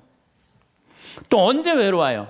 이게 이제 저하고 여러분들하고 공통적으로 느끼는 거예요. 늙어가는 걸 느낄 때. 내가 뭔가 하나씩 뺏겨가는 걸 느낄 때 그때 외로워요. 내 젊음이 하나하나 떨어져 가는구나. 제가 굉장히 눈이 좋았어요. 1.5, 어떨 땐 2.0까지 나왔어요. 근데 요즘 핸드폰에 메시지가 오면은 일단은 내가 인상을 써요. 인상을 쓰고 이렇게 멀리 보기 시작해. 안 보이는 거, 글자가. 심지어는 내 동창들은요, 돋보기를 쓰는 동창들도 있어요. 벌써. 그래서 너 왜 돋보기를 쓰냐고 그러니까 노안이 와갖고 신문이 안 보이는 거예요. 그 돋보기를 쓰고 있는 동창을 보면요, 슬프더라고요. 늙어가니까.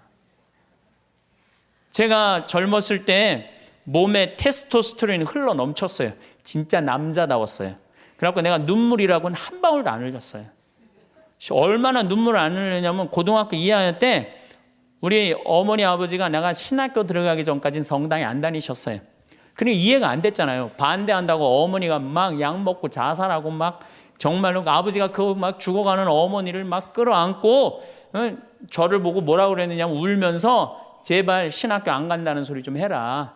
내가 그랬는데도 눈물 한 방울 안 흘린 놈이에요, 내가. 물론 우리 어머니 아직도 안 돌아가셨어요. 아직도 안 돌아가시긴 했는데. 그런데 내가 나이가 46인데 이상한 일이 벌어졌어요. 내 몸에서 이제 테스토스테론은 안 나오고 남성 호르몬은 안 나오고 에스트로겐, 여성 호르몬이 나오는 모양인 것 같아요. 지난 2월 달에 우리 김연아 선수가 동계올림픽 금메달 땄잖아요. 따갖고 그냥 더욱이 또 우리 세례 받았잖아. 근데 내 딸이 그냥 금메달 따갖고 그냥 동해물가 올라가는데 그냥 그 묵주 반지가 딱 보이는데 눈물 한 방울 딱 떨어지는데, 아니 김연아 선수 눈물 한 방울 떨어지는데 왜 내 눈에서 눈물 10방울이 떨어져? 자동이야, 자동. 요즘은 그냥 텔레비전에서 슬픈 것만 봐도 어떻게 돼요? 눈물이 뚝뚝 떨어져요. 내가 이제 늙어가고 있는 거예요. 네. 내 몸에서 이제 여성 호르몬이 나와갖고 자꾸 감성적으로 되는 거예요. 감성적으로. 반대로 여자들은 몸에서 이제 에스트로겐은 안 나오고 테스토스테론이 나와요. 남성 호르몬이 나와요. 그래갖고 50 넘은 여자들을 보면요, 여자 같은 여자는 하나도 없어요. 깡패 같은 여자들만 그냥 천재 있어요. 깡패 같은 여자. 그냥 몸에서 근데 에스트로겐이 빠져나가면은요, 여성 호르몬이 빠져나가면은요, 기억력도 같이 빠져나간대. 기억력도. 그래갖고 그냥 장을 보러 나가야 되는데 그냥 지갑을 어디다 놔뒀는지 알 길이 없는 거야. 온 집안을 다 뒤져도 지갑이 없는 거예요. 그래갖고 열받는다고 냉장고 딱 열어보니까 김치통 위에다 지갑 딱 올려놔. 아이고, 내가 왜 이럴까? 내가 왜 이럴까? 심지어는 어떤 분은 막 1층에서 2층 올라가면서 올라가는 중간에 무슨 일을 하러 올라가는지 까먹는 분도 계세요. 그런 분들 많죠? 더 심각한 분은 어떤 분이냐면 1층하고 2층 중간에 서서 고민하기 시작하는 거예요. 과연 내가 지금 2층에서 내려오고 있는 중이었을까? 1층에서 올라오고 있는 중이었을까? 깜짝깜짝 놀라는 거죠. 심지어는 저는 어떤 분까지 봤느냐면은 핸드폰을 하면서 지금 내가 핸드폰을 찾는데 내 핸드폰 어디 있지? 이러고 있는 사람들도 있어요. 그런 분들도 있어요. 늙어가는 거죠. 늙어가는 건 굉장히 슬픈 거예요. 젊음을 빼앗기는 거, 이런 것들이 자꾸 우리를 슬프게 하죠. 한숨이 나오죠. 더욱이 아줌마들은요, 40이 넘으면 확 갑자기 몸에 얼굴이 열이 확 올라왔다가 열이 확 식었다가 그러죠.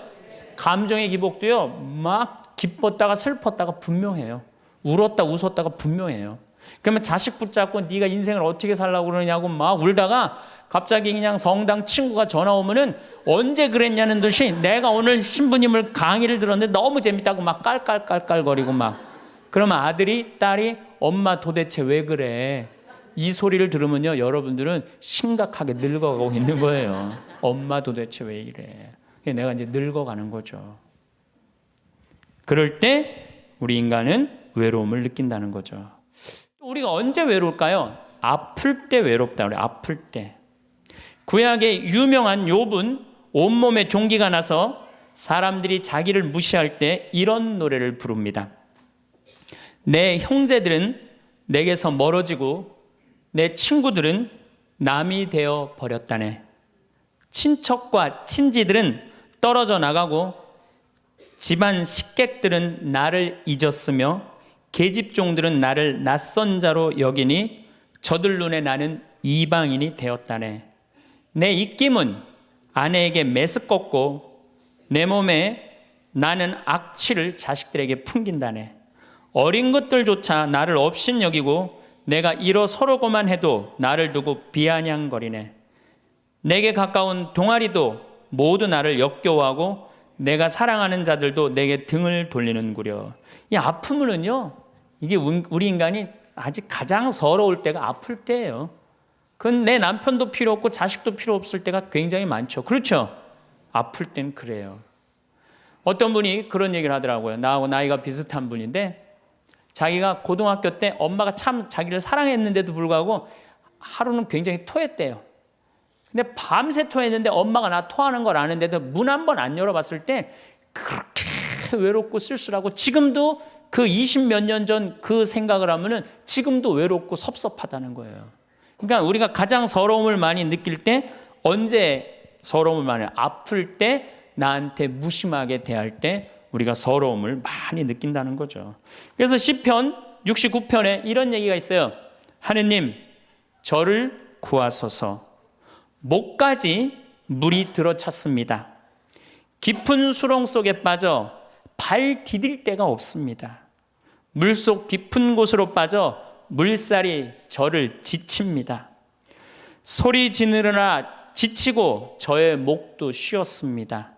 저를 까닭 없이 미워하는 자들이 제 머리카락보다 많습니다. 제가 빼앗지도 않았는데 물어내라 합니다. 저는 제 형제들에게 남이 되었고 제 어머니의 소생들에게 이방인이 되었습니다. 물살이 저를 지치지 못하고 깊은 물이 저를 집어삼키지 못하며 심연이 저를 삼켜 그 입을 다물지 못하게 하소서. 인간은 이렇게 누구나 다 힘들고 외롭다는 거예요. 하다못해 같은 이불을 덮고 사는 남편도 내 마음 몰라주고 나 비난하고 몰아세울 때 우리는 외롭고 고독해서 극단적인 방법을 선택하기도 해요. 여러분들 어때요? 우리 여기 자매님들 많으신데 남편 생일에 미역국 끓여주고, 자식 생일에 미역국 끓여주고, 시부모 생일에 미역국 다 끓여줬어. 근데 정작 내 생일을 미역국 끓여주는 사람 있어요? 네, 없죠? 그래도 내 생일인데, 그래도 그냥 생일이니까 그냥 미역국 자기가 이제 끓이는 거야. 근데 아무도 몰라. 미역국 왜 끓였어? 그리고 앉아서 먹는데 그냥 그 미역국을 떠서 먹는데 눈물이 뚝뚝 미역국에 떨어져요? 안 떨어져요? 아무도 나를 몰라줄 때. 그래서 외로움을 많이 느끼는 분들이 여성 주부들이 많이 느낀대요. 애들은 공부하러 학교 다니고 남편은 직장 다니고 빈집을 지키고 있으면 그렇게 쓸쓸하대요. 그래서 이걸 뭐라고 그러냐면은 빈둥지 증후군이 있대요. 빈둥집 증후군. 빈둥지에서 그냥 혼자 그냥 굉장히, 그러니까 40대 50대 주부 우울증이 그렇게 많은 거예요. 네, 그분들이. 그런데 놀랍게도 독신으로 사는 여성보다는 결혼한 여성이 더 외롭대요.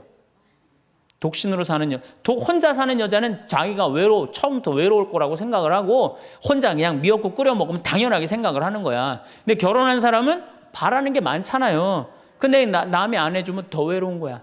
근데 놀랍게도 더 놀라운 건 뭐냐? 40대 자살률을 보면은 여자보다도 남자가 3배 더 많이 죽는데요. 그러니까 여러분들보다 누가 더 많이 외로움을 탄다고 생각하시면 돼요? 남자가 더 많이 탄다고 생각하면 돼요. 이 인간이 다 외로운 거야. 어떻게 보면 다 불쌍해. 여기 있는 분들 한 분 한 분 예수님 오면 다 안아줄 거야. 너 그동안 외로웠구나. 내가 안아주마.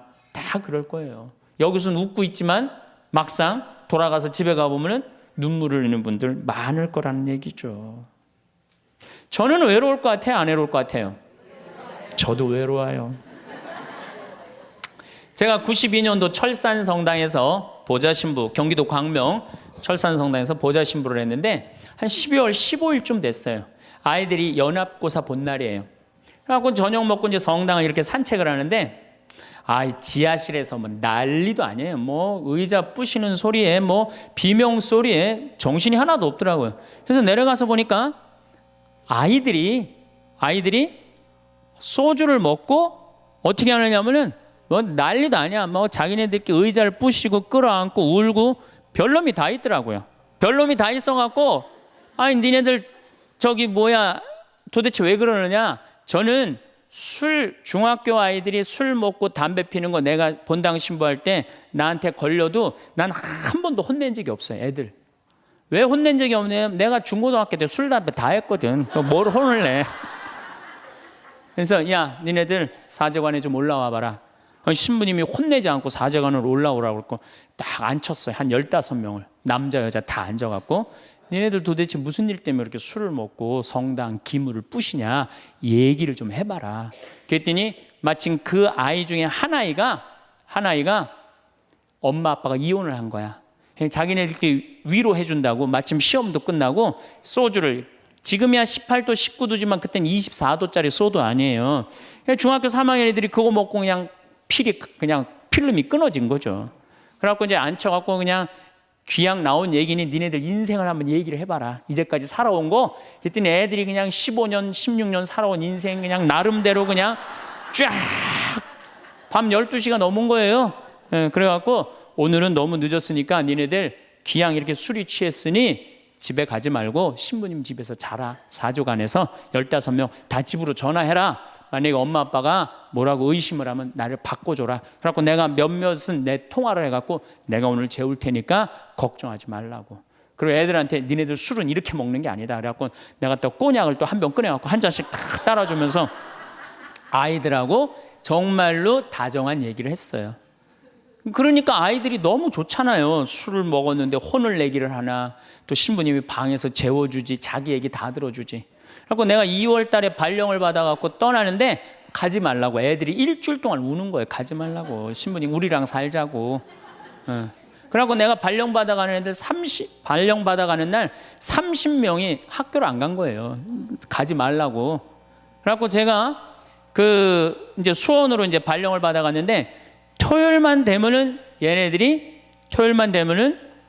전철을 타고 내려오는 거예요. 토요일만 되면은 30명이. 그래갖고 한 주, 두 주 오다 말겠지. 그런데 애들이 3개월 동안 계속 내려오는 거예요. 나보고 싶다고. 생각해보니까 이렇게 하면 안 되겠더라고. 이렇게 끌고 다니다가는 10년 후에는 한 3,000명 끌고 다니겠더라고요. 그래서 사제는 본당을 떠나면은 인연을 끊어야 되는구나. 그때 깨달았어요. 그 다음 사제가 정말로 사목을 잘할 수 있도록 떠난 본당에 일체 연락하면 안 되고 떠난 본당 사람들하고 어울리면 안 되는구나. 그때 깨달았어요. 그래갖고 제가 이제 평택에서 이제 비전동 성당이라고 5년 초대 본당 신부를 했어요. 초대 본당 신부 했으니 교우들하고 얼마나 친했겠어요. 그 다음에 경기도 광주에서 능평 성당이라고 거기도 또 초대 본당 신부 5년을 했어요. 10년을 본당 신부로 하고 제가 지금 강원도 평창에 이제 갔잖아요. 6년 전에 평창에 갔는데 내 첫 영명 축일 때 교우들이 신부님 축일 축하한다고 몇 명이나 왔냐면 200명이나 온 거예요. 기분이 너무너무 좋더라고요. 이야, 나를 잊지 않고 이렇게 200명이나 와줬구나. 그렇지만 저는 연락은 안 해, 개인적으로. 근데 둘째에 150명으로 줄어들었어요. 내 축일에. 셋째에는 100명으로 줄어들더라고요. 뭐 계속 연락은 안 하니까 넷째 해는 50명으로 줄어들었어요. 작년에는 30명으로 줄어들더니 올해 내 축일에는 17명이 딱 앞에 그냥 쭉 한 줄 앉아 있는데 외롭더라고요. 근데 사실은 그 200명에서 17명까지 줄어들 때 누가 연락을 안 하고 산 거예요? 내가 연락 안 하고 산 거예요. 사실은 그 외로움을 누가 먼저 만들었냐면 내가 먼저 만드는 거예요. 여러분들 외로운 분들 보면은요, 사실은 어떻게 보면은 다 본인이 담을 쌓고 살기 때문에 외로운 거지, 본인이 마음에 담을 허물면요 절대 안 외로워요. 근데 담 쌓고 사는 경우 많죠. 형제나 친척이 잘못하면은 내가 니네들하고 연락하고 사나 봐라. 그리고 딱 인연 끊어버리잖아요. 그러니까 우리가 외로움은 점점 우리를 더 힘들게 만들어요. 대한민국 사람들 굉장히 외로운 것 같아요. 대한민국의 명장면이 하나 있어요. 저는 이해가 안 가는 장면 하나 있어요. 대한민국 사람 참 외롭구나. 대한민국 아줌마들이 외롭구나를 느끼는 장면 하나가 있어요. 그게 뭐냐면 연예인들 군대 갈 때예요. 아니, 연예인들 군대 가는데 왜 아줌마 500명이 따라가? 자기 아들 군대 가는 것도 아닌데. 그래갖고 그냥 거기다가 막 기다린다고 그러고. 그러니까 어디 마음을 열어놓을 데가 없는데 그 연예인한테 마음을 열어놓고 사는데 그 연예인이 2년 동안 안 보인다고 그러니 얼마나 슬퍼. 그러니까 그 앞에서 우는 거예요. 참 그 슬픈 장면이죠. 이렇게 만만치 않은 인생살이 살아가기 힘들 때 사람들은 극단적인 방법을 택합니다. 너무 외로울 때, 절망이 끝에 달할 때, 키에르 케고로라는 철학자는 죽음에 이르는 병을 절망이라고 그래요. 절망. 외로움에서 끝에 아무도 내 옆에 없구나, 이런 절망에 할 때 죽음에 이른다는 거죠. 우리가 여러분들 이 죽음이라는 게 얼마나 무서운 거예요. 어떤 사형수가 교수대에 올라가다가 그 교수대에 올라가는 계단이 썩었나 봐요. 그래갖고 계단에 딱 떨어졌어. 미끄러져갖고 떨어지고 한 말 있잖아요. 하마터면 죽을 뻔했다고. 바로 죽기 직전까지 우리 인간은 무슨 끈을 놓지 않아요? 삶의 끈을 놓지 않아요. 그럼에도 불구하고 죽음을 선택한다는 건 그만큼 괴롭다는 거예요. 그러니까 대한민국이 자살이 많다는 이유는 뭐냐면은 누가 잘못 사는 거냐면 우리가 잘못 사는 거예요. 우리 종교인들이 잘못 살아서 그래요. 아니, 그런 외로운 사람들 위로가 되려고 예수님이 이 세상에 왔는데 우리가 위로가 안 되는 거죠. 그러니까 그냥 끈이 없다고 생각하니까 그냥 목숨을 끊는 거죠. 그러니까 외로운 거는 못난 사람들도 외로움을 느끼지만 어떤 사람들도 외로움을 느껴요? 잘난 사람들도 외로움을 느껴요. 그래서 사람들은 이래요. 나는 미치도록 외롭다. 죽고 싶을 정도로 외롭다는 말을 해요. 미치도록 외롭다는 말. 여러분들 현대인들이요, 한 번은 60% 정도는 살아가면서 우울증에 걸린대요. 한 번은. 여기 계신 분들 중에 지금 군대 가는 아이들 멘탈 테스트를 해보면요, 한 50% 이상이 한 번은 제정신이 아닌 상태래요. 멘탈 테스트를 해보면은. 그러니까 여기 계신 분 두 분 중에 한 분은 지금 제정신이 아닌 거예요. 반은 제정신 아닌 상태로 지금 앉아 있는 거예요. 신부님, 저는 제정신인 것 같은데요. 그분은 완전히 도루 신분이에요. 왜 제정신이 아닌 상태에서 우리가 지금 살고 있느냐? 텔레비전 보면요, 기가 막힌 거 많이 나와요. 보험금 타먹는다고 한 10년 전에 자식 손가락 자른 아버지 생각나시죠? 네. 그리고 얼마 전에는 초등학교, 중학교 애들이 초등학교를 발로 차갖고 그냥 공중에 뜬 거 재밌다고 동영상 찍어갖고 올려놓은, 그 제정신이에요? 제정신 아니에요? 제정신 아니에요. 부모가 자식 죽이고, 자식이 부모 죽이고, 남편이 아내 죽이고, 아내가 남편 죽이고, 이게 우리가 다 제정신이 아니에요. 100년 전 조선시대 사람들을 데려다 놓고, 100년 전 조선시대 사람을 데려다 놓고 한번 여러분들 요즘 사회 뉴스를 한번 보게 하세요. 그 사람 미칠 것 같아요? 안 미칠 것 같아요? 근데 여러분들은 그거 매일 죽이고 살인하고 강간하고 뭐 아이들만 성추행하고 이러는 거 보는데도 여러분들 왜 안 미쳐요? 이미 어느 정도 미쳐 있어. 미쳐 있기 때문에 그걸 봐도 안 이상한 거예요. 그러니까 우리가 잃어버린 마음을 찾아야 된다는 거죠. 잃어버린 마음을. 그러니까 외로운 사람들끼리 서로 모여서 서로 위로가 돼야 되는데, 외로운 사람들이 뭘 하느냐면 컴퓨터 게임에 미쳐 있는 거예요. 컴퓨터 다 사람은 안 만나고 기계만 만나는 거예요. 그러니까 더 미치는 거죠. 더 미치는 거예요. 그래서 우리가 이런 외로움을 극복하려고 그러면은 정말로 서로 사랑해야 돼요. 예수님 말씀처럼 우리가 서로 사랑해야 돼요. 서로를 배려해주고 서로를 신경 써주고. 근데 우리는 이게 서로 사랑하고 서로 배려해주는 게 부족한 거죠. 굉장히 이기적으로 사는 거죠. 이기적으로. 그럼 여러분들은 언제 외로움을 정말로 극단적으로 느끼느냐? 자식한테 기댈 때. 특히 여기 계신 여러분들은 언제 더 많은 외로움을 느끼냐면, 늙어서 자식이 나한테 잘해주겠지, 이런 마음 먹는 분들은요 외로워요. 딸이 나한테 잘해주겠지, 늙어서 나 용돈도 주고 내가 고생해서 키워놨으니까 나 호강시켜주겠지, 이런 생각하는 분들은요 외로울 수밖에 없어요. 자식은요 잘 키워도 소용없고 못 키워도 소용없는 게 자식이에요. 자식은 그저 고등학교 3학년 때까지 키우고 끝나야지, 그 다음 욕심내면요 여러분들 외로울 수밖에 없어요. 그러면은 못 키운 자식이 왜 소용없어요? 그냥 중고등학교 때 속색이는 놈 커서도 속색이에요. 직장도 못 들어가고 그냥 빌빌거리고, 그리고 또 결혼해도 제대로 살지도 못하고 그냥 또 이혼해갖고 그냥 손자 그냥 나한테 맡겨갖고 힘들어.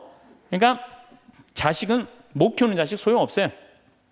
그러면은 잘 키우는 자식은 왜 소용없느냐? 잘 키운 건 더 소용없어요. 그냥 좋은, 여기 지금 서울대학 가까이 있잖아요.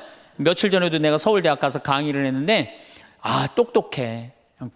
정말 누가 봐도 잘 키워놨고 잘나놨어. 빛이 번쩍번쩍 나. 서울대학 졸업하고 난 다음에 삼성에 취직을 했어. 그래갖고 아들이 양복을 입고 출근하는데 너무 보기가 좋은 거야. 그렇게 잘 논 아들일수록 더 여우 같은 며느리가 나타나갖고 낚아채 가는 거예요. 더 여우 같은 며느리가 낚아채 가는 거예요. 그럼 낚아채 가면 그날로 끝나는 거예요. 그날로. 그러니까 어차피 자식은 떠나게 돼 있어요. 어차피 자식은 떠나게 돼 있어요. 그러니까 여러분들 이제는 내가 자식한테 내 인생을 기대한다 생각하지 말라는 거예요. 더욱이 여러분들 자식들 정말로 사랑으로 키워요? 태어나갖고 자식들 사랑으로 키워요? 맨날 방에 가둬놓고 공부해라 그러지 않아요? 맨날 공부해라고. 그래서 여러분들 이 생각만 하면 돼. 내가 어렸을 때 자식하고 다정하게 맛있는 거 먹으러 다니고 놀러도 다니고 그리고 난 다음에 대화도 막 늘 살갑게 한 엄마는 늙어서 자식이 먹으러도 다니고 놀러도 다니고 대화해줘요. 근데 어렸을 때 그냥 방에만 가둬놓고 매일 그냥 공부만 시키고 학원에 그냥 계속 가둬갖고 공부만 시킨 부모님들은 늙어서 자식이 어떻게 할 것 같아요? 방에 가둬놓고 밥만 먹이는 거, 밥만. 그리고 이제 완전히 이제 늙어갖고 움직이지 못할 때 어떻게? 학원에 그냥 계속 가두듯이 이제는 그냥 양로원에 그냥 가둬갖고 그냥 거기서 살라고 그래. 그냥 자식들한테 공부해라 그런 부모님들 이거 심각하게 이거 고민해야 돼요. 그런 분들은 더 외로울 수밖에 없어. 더 외로울 수밖에 없어. 그러니까 보통 이제 초등학교 이제 1학년, 2학년 애들이 막 너무 6, 7살까지는 이쁘다가 초등학교 들어가면 막 공부를 안 하고 그러면요. 애들한테 엄마가 막 폭언을 하기 시작해요. 그래갖고 성적표를 받아왔는데 40점, 50점 이렇게 받아오면은 애들한테 그래요. 너 밥이 넘어가냐고. 어? 네가 잠이 오냐고. 너 지금 텔레비 봐야 되느냐고. 어? 그래갖고 그냥 보통 공부 못하는 애들이요. 성격이 느긋한 애들이 공부 못해요. 내일 시험이라도 걱정 안 하고 느긋하게 있는 애들이 공부 못하는 거예요. 그렇죠? 그럼 그거 보고 있으면 엄마가 불이 나요, 안 나요? 그래서 느긋한 성격 가진 애를 그냥 괴롭히기 시작해. 욕을 해대는 거야. 초등학교 6년 욕을 한단 말이야. 그럼 애가 6년 지나가면 성격이 삐뚤어져요. 공부 못해도 우리 아들 착하다, 우리 딸 예쁘다, 우리 아들 성격 좋다. 그러면 6학년 때까지 성격 안 삐뚤어지거든요. 근데 6년 내내 엄마가 욕을 하는 거야. 너 같은 인간이 밥을 내가 너를 놓은 게 내가 너 놓고 미역국 먹은 게 내가 후회된다 막 이러니 6년 동안 애가 그냥 삐뚤어지는 거야. 이제 중학교 올라가면 더 삐뚤어지는 거죠. 중학교 올라가면 엄마가 더 극단적으로 아이하고 싸우는 거예요. 그러니까 중학교 되면 애가 엄마랑 같이 있고 싶지 않은 거예요. 그래서 어디 좀 놀러 가자 그래도 어떻게 엄마 아빠나 갔다 오라고. 외로울 수밖에 없는 거죠. 고등학교까지 되면은 완전히 빗나가게 되면 심한 아이들은 어떤 경우도 있느냐면요. 정신질환까지 앓는 아이들도 있어요. 심한 경우는. 그래서 보통 엄마들이 어느 정도로 우리가 정말로 한심하냐 하면은 이제 자기 아이가 태어나면은 꿈에 부풀어 있는 거예요. 자기 아이가 천재인 줄 아는 거, 천재. 그래갖고 막 엄마, 아빠 그럼 막 천재가 말하는 것 같은 거야. 막 1살, 2살짜리. 그래갖고 내 아들 천재, 내 딸 천재라고 우유를 먹여도 아인슈타인만 먹여요. 천재 먹으라고. 아인슈타인 우유만 먹는 거야. 애가 그냥. 그래갖고 그냥 초등학교 들어갔는데 이놈이 천재인 줄 알았더니 섞어 놓으니까 아인슈타인 정도는 아닌 것 같아. 그래서 우유를 바꿉니다. 서울 우유로 바꾸는 거야. 서울 우유로. 그래서 서울대학은 가라고 서울로 바꾸는 거야. 6년 동안 서울이 죽으라고 먹였어. 근데 중학교 올라갔더니 이게 컴퓨터 게임에 빠지기 시작하네. 그래갖고 그냥 성적이 보니까 이거 뭐 영 아닌 것 같아. 그래서 엄마가 마음을 또 바꿔. 연세 우유로 바꿔. 연세 우유로. 고등학교 들어가 보니까 이건 뭐 진짜 아니야. 그래갖고 그래도 엄마가 포기를 못하고 무슨 우유를 먹이냐면 건국 우유를 먹어요. 건국 우유를. 근데 사실은 이 우유까지는 괜찮아요. 건국 우유까지 서울에 있는 학교에 가면요. 서울대학이에요. 이 지방에 다 가거든요. 고등학교 3학년 때는 이건 건국 우유도 안 될 것 같아. 그래갖고 그냥 최종적으로 정말로 애절한 마음으로 먹이는 우유가 뭔지 아세요? 저지방 우유예요. 저지방 우유. 지방대학은 가지 말아라. 여러분들 얼마 전에 어떤 아이가 자기는 예술고등학교 가고 싶은데 엄마 아빠가 판검사 되라고 어떻게 애를 괴롭힌 거예요. 그러니까 애가 그냥 불을 질러갖고 엄마, 아빠, 여동생, 할머니까지 다 죽었잖아요. 그러니까 여러분들 자식을 정말로 사랑으로 키우느냐, 욕심으로 키우느냐, 이거 반성해야 돼요. 그렇게 애를 힘들게 키우는데 여러분들 노년이 풍요롭겠어요? 사랑이 없는 거예요, 사랑이. 정말 안타깝죠. 그래서 우리들이 그 아이들이 자기가 능력이 자꾸 깨져가는 걸 느낄 때 우리는 쓸쓸하고 외롭다는 거죠. 그때 누가 위로가 돼야 돼? 엄마들이 위로가 돼. 우리 아들 괜찮아. 정말 착하고 하느님 찬양하고 하느님 사랑하고 매일매일 성실하면 살면 돼. 그걸 전해줄 때 여러분들 노년은 안 외로워요. 너 같은 걸 내가 낳았으니 이 웬수야. 밥이 넘어가느냐? 이런 분들은 외로울 수밖에 없어요. 오늘도 황창현 신부님의 행복특강 잘 들으셨나요? 이어서 나이 들수록 들으면 도움이 되는 지혜의 말씀을 들려드리겠습니다. 알지 못하면서 아는 채 하는 것은 병이다. 자신이 알지 못하는 바가 있음을 아는 이가 가장 현명하다. 나를 함부로 하는 사람을 물처럼 흘려보내야 한다. 건강하지 못한 관계를 끊어라. 현명하게 싸우는 사람은 화내지 않는다. 현명하게 이기는 사람은 싸우지 않는다. 절대로 적을 만들지 말라. 남과 다투는 것은 손해다. 아무리 똑똑하고 능력이 있더라도 인간관계가 나빠서 실패한 사람이 많다. 어떤 상황에서는 유연하게 대처하는 방법을 익혀야 한다. 굳이 싸워서 적을 만들지 말아라. 성인은 다투지 않는다. 머지않아 밝혀질 거짓말로 남을 회유하며 사는 사람이 너무 많다. 남의 비위를 맞추는 것이 최고의 미덕인 줄 아는 어리석은 사람이 흔하다. 그러나 곧 신뢰를 잃고 사람들 사이에 설 수 없게 된다. 진실한 말은 즐거움을 주지 못한다. 즐거움을 주는 말은 결코 진실되지 못한다. 알면서도 겸손한 것이 최상이고 모르면서도 나서는 것은 병이다. 그것이 병임을 알기에 성인에게는 병이 없다. 자기 자신을 이겨라. 쉬운 일에는 반드시 어려움이 많다. 온갖 유혹과 비겁함이 내 마음을 흔든다. 옳지 못한 선택이 지름길 같이 보일 때도 있다. 하지만 가벼운 것은 반드시 나를 배신한다. 해로운 것을 무시하는 힘으로 스스로 이로운 것을 얻을 수 있다. 남을 아는 사람은 현명한 사람이고 나를 아는 사람은 복이 있는 사람이다. 남을 이기는 자는 힘이 강한 자이며 나를 이기는 사람은 굳건한 자이다. 잘 싸우는 자는 노하지 않고 잘 이기는 자는 싸우지 않는다. 부드러운 것이 세상을 지배한다. 굽히지 못하는 군대로 천하를 다스릴 수 없다. 강한 사람이 되고 싶다면 최선을 다해서 구부려라. 진정으로 옳은 자는 스스로를 드러내지 않는다. 스스로 자랑하는 자는 공이 없다. 스스로 칭찬하는 자는 오래가지 못한다.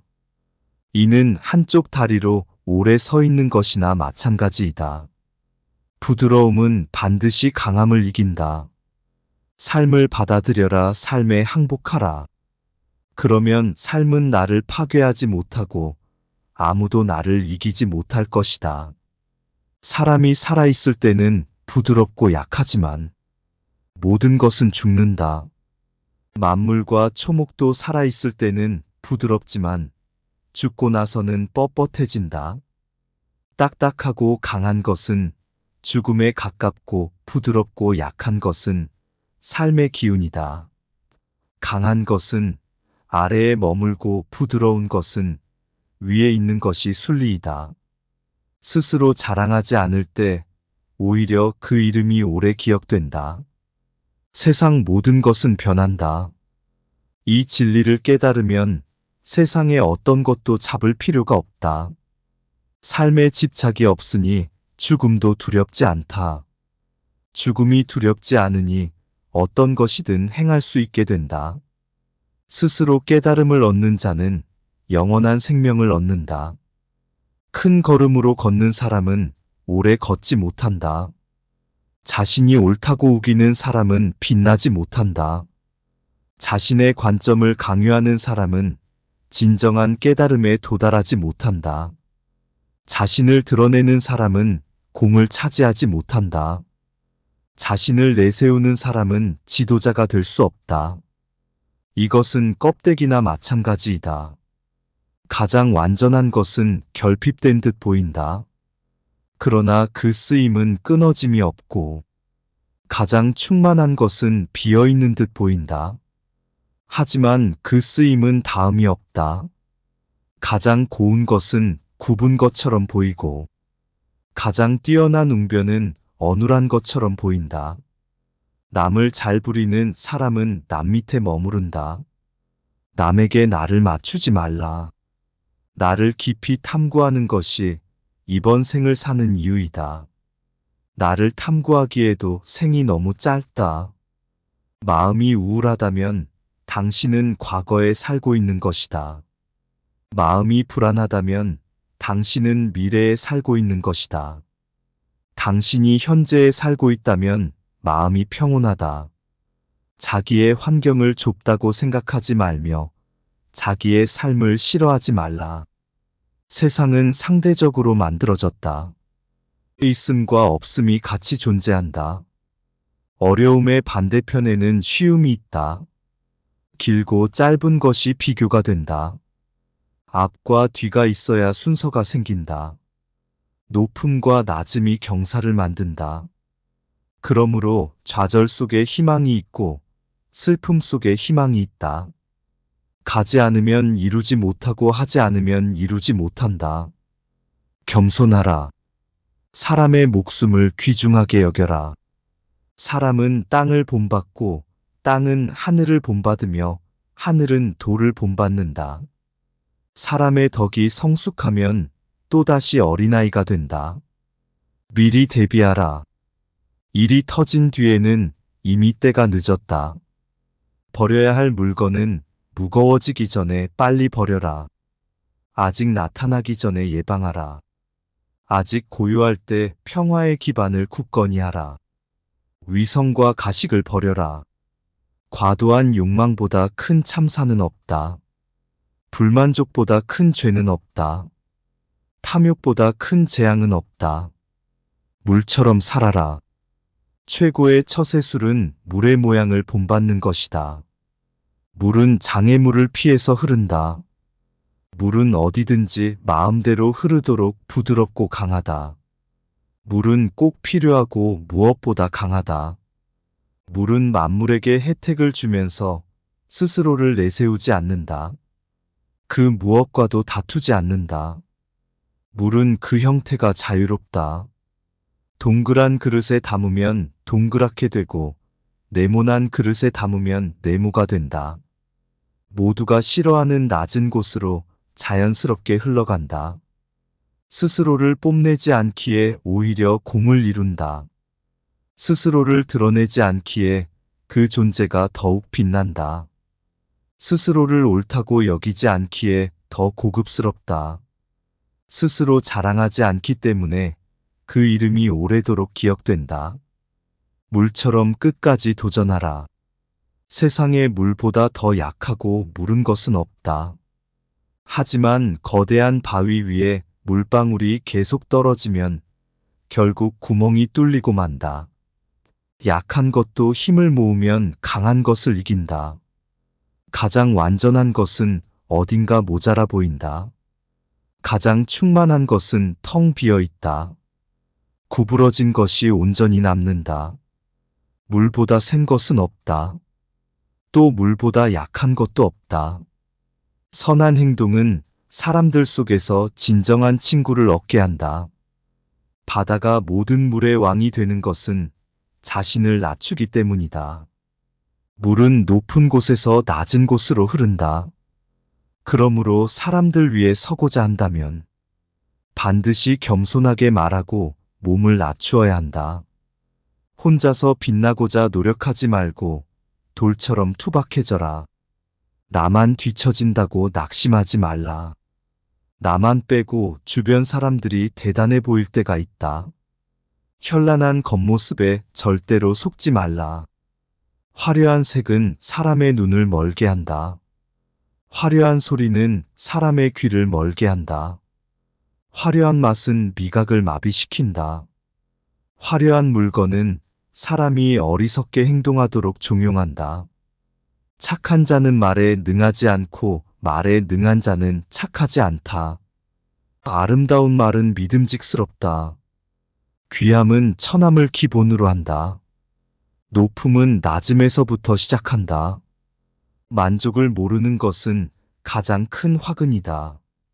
지식은 보물이요, 실천은 보물 상자를 여는 열쇠다. 보석이 아무리 가까이 있어도 내가 팔을 뻗지 않으면 결코 원하는 것을 얻을 수 없다. 가지 않은 길은 절대 이룰 수 없다. 재능은 타고난다. 하지만 대부분은 내 재능이 무엇인지 모르고 평생을 산다. 재능을 알려면 어떻게 해야 하는가? 지금 당장 도전하라. 큰 나무도 작은 가지에서 시작된다. 1층의 탑도 작은 벽돌을 쌓는 것부터 시작한다.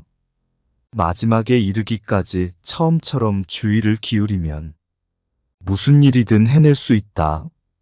많이 아는 자는 떠벌리지 않는다. 도를 도라고 강요하는 순간 그것은 도가 아니다. 나의 실력을 생각하지도 않고 자랑하고 무리하지 말라. 그러면 도리어 그 공이 옅어진다. 자기의 재능을 너무 광신하지 말라. 그러면 마음이 흩어지고 노력이 부족해서 실패하기 쉽다. 성인은 자기가 알고 있는 것을 나누는데 인색하지 않다. 남을 아는 사람은 지혜로운 사람이다. 나를 아는 사람은 더욱 명석한 사람이다. 남을 이기는 자는 힘이 있는 사람이다. 나 스스로를 이기는 자는 더욱 강한 자이다. 뛰어난 상인은 좋은 상품이 있더라도 아무것도 가지지 않은 것처럼 행동한다. 언변이 뛰어난 사람은 눌변처럼 들린다. 가장 뛰어난 기교는 서툴게 보이게 꾸미는 것이다. 움직이면 추위를 이길 수 있다. 가만히 있으면 더위를 이길 수 있다. 덕이 많은 사람은 금은 보화로 존중받기를 원하지 않는다. 공을 이루면 몸은 물러나야 한다. 내가 이룬 공 속에 살 생각을 하지 말라. 진실의 말을 굳이 화려하게 장식하지 말라. 화려한 말은 진실이 없는 법이다. 덕을 쌓는 것이 습관이 되어야 한다. 덕을 많이 쌓은 사람은 억제하지 못할 것이 없다. 끝맺음을 처음처럼 하면 실패가 없다. 생각을 조심하라 생각이 말이 된다. 말을 조심하라 말이 행동이 된다. 행동을 조심하라 행동이 습관이 된다. 습관을 조심하라 습관이 인격이 된다. 인격을 조심하라 인격이 운명을 만든다. 인위적으로 도덕이나 생활 태도를 규제하는 것은 인위적인 틀에 불과하다. 강요하면 할수록 인간의 본성이 손실된다. 사람에게 필요한 것은 간단하다. 식량이 필요하고 사랑할 사람이 필요하다. 사랑받을 사람이 필요하고 거처가 필요하다. 필요한 것은 간단하지만 욕심은 무한하다. 필요한 것은 쉽게 충족된다. 그러면 사람은 만족할 수 있고 감사한다. 그러나 욕심은 수백만 가지가 있다. 욕심은 절대로 충족할 수 없다. 그러므로 성인은 하나를 품어 천하의 모범이 된다. 어떤 선택도 하지 않고 오로지 하나, 즉 전체를 선택한다. 모든 대립을 포함하는 하나를 선택한다. 삶과 죽음을 함께 선택한다. 죽음에 반대하는 삶을 선택하는 것이 아니다. 성인은 삶과 죽음을 모두 선택한다. 증오에 대항하는 사랑을 선택하지 않는다. 사람과 증오를 함께 선택한다. 성인은 전체를 선택하고 세상의 모범이 된다. 그가 모범이 되려고 의도한 것이 아니다. 스스로 생겨난 현상이다.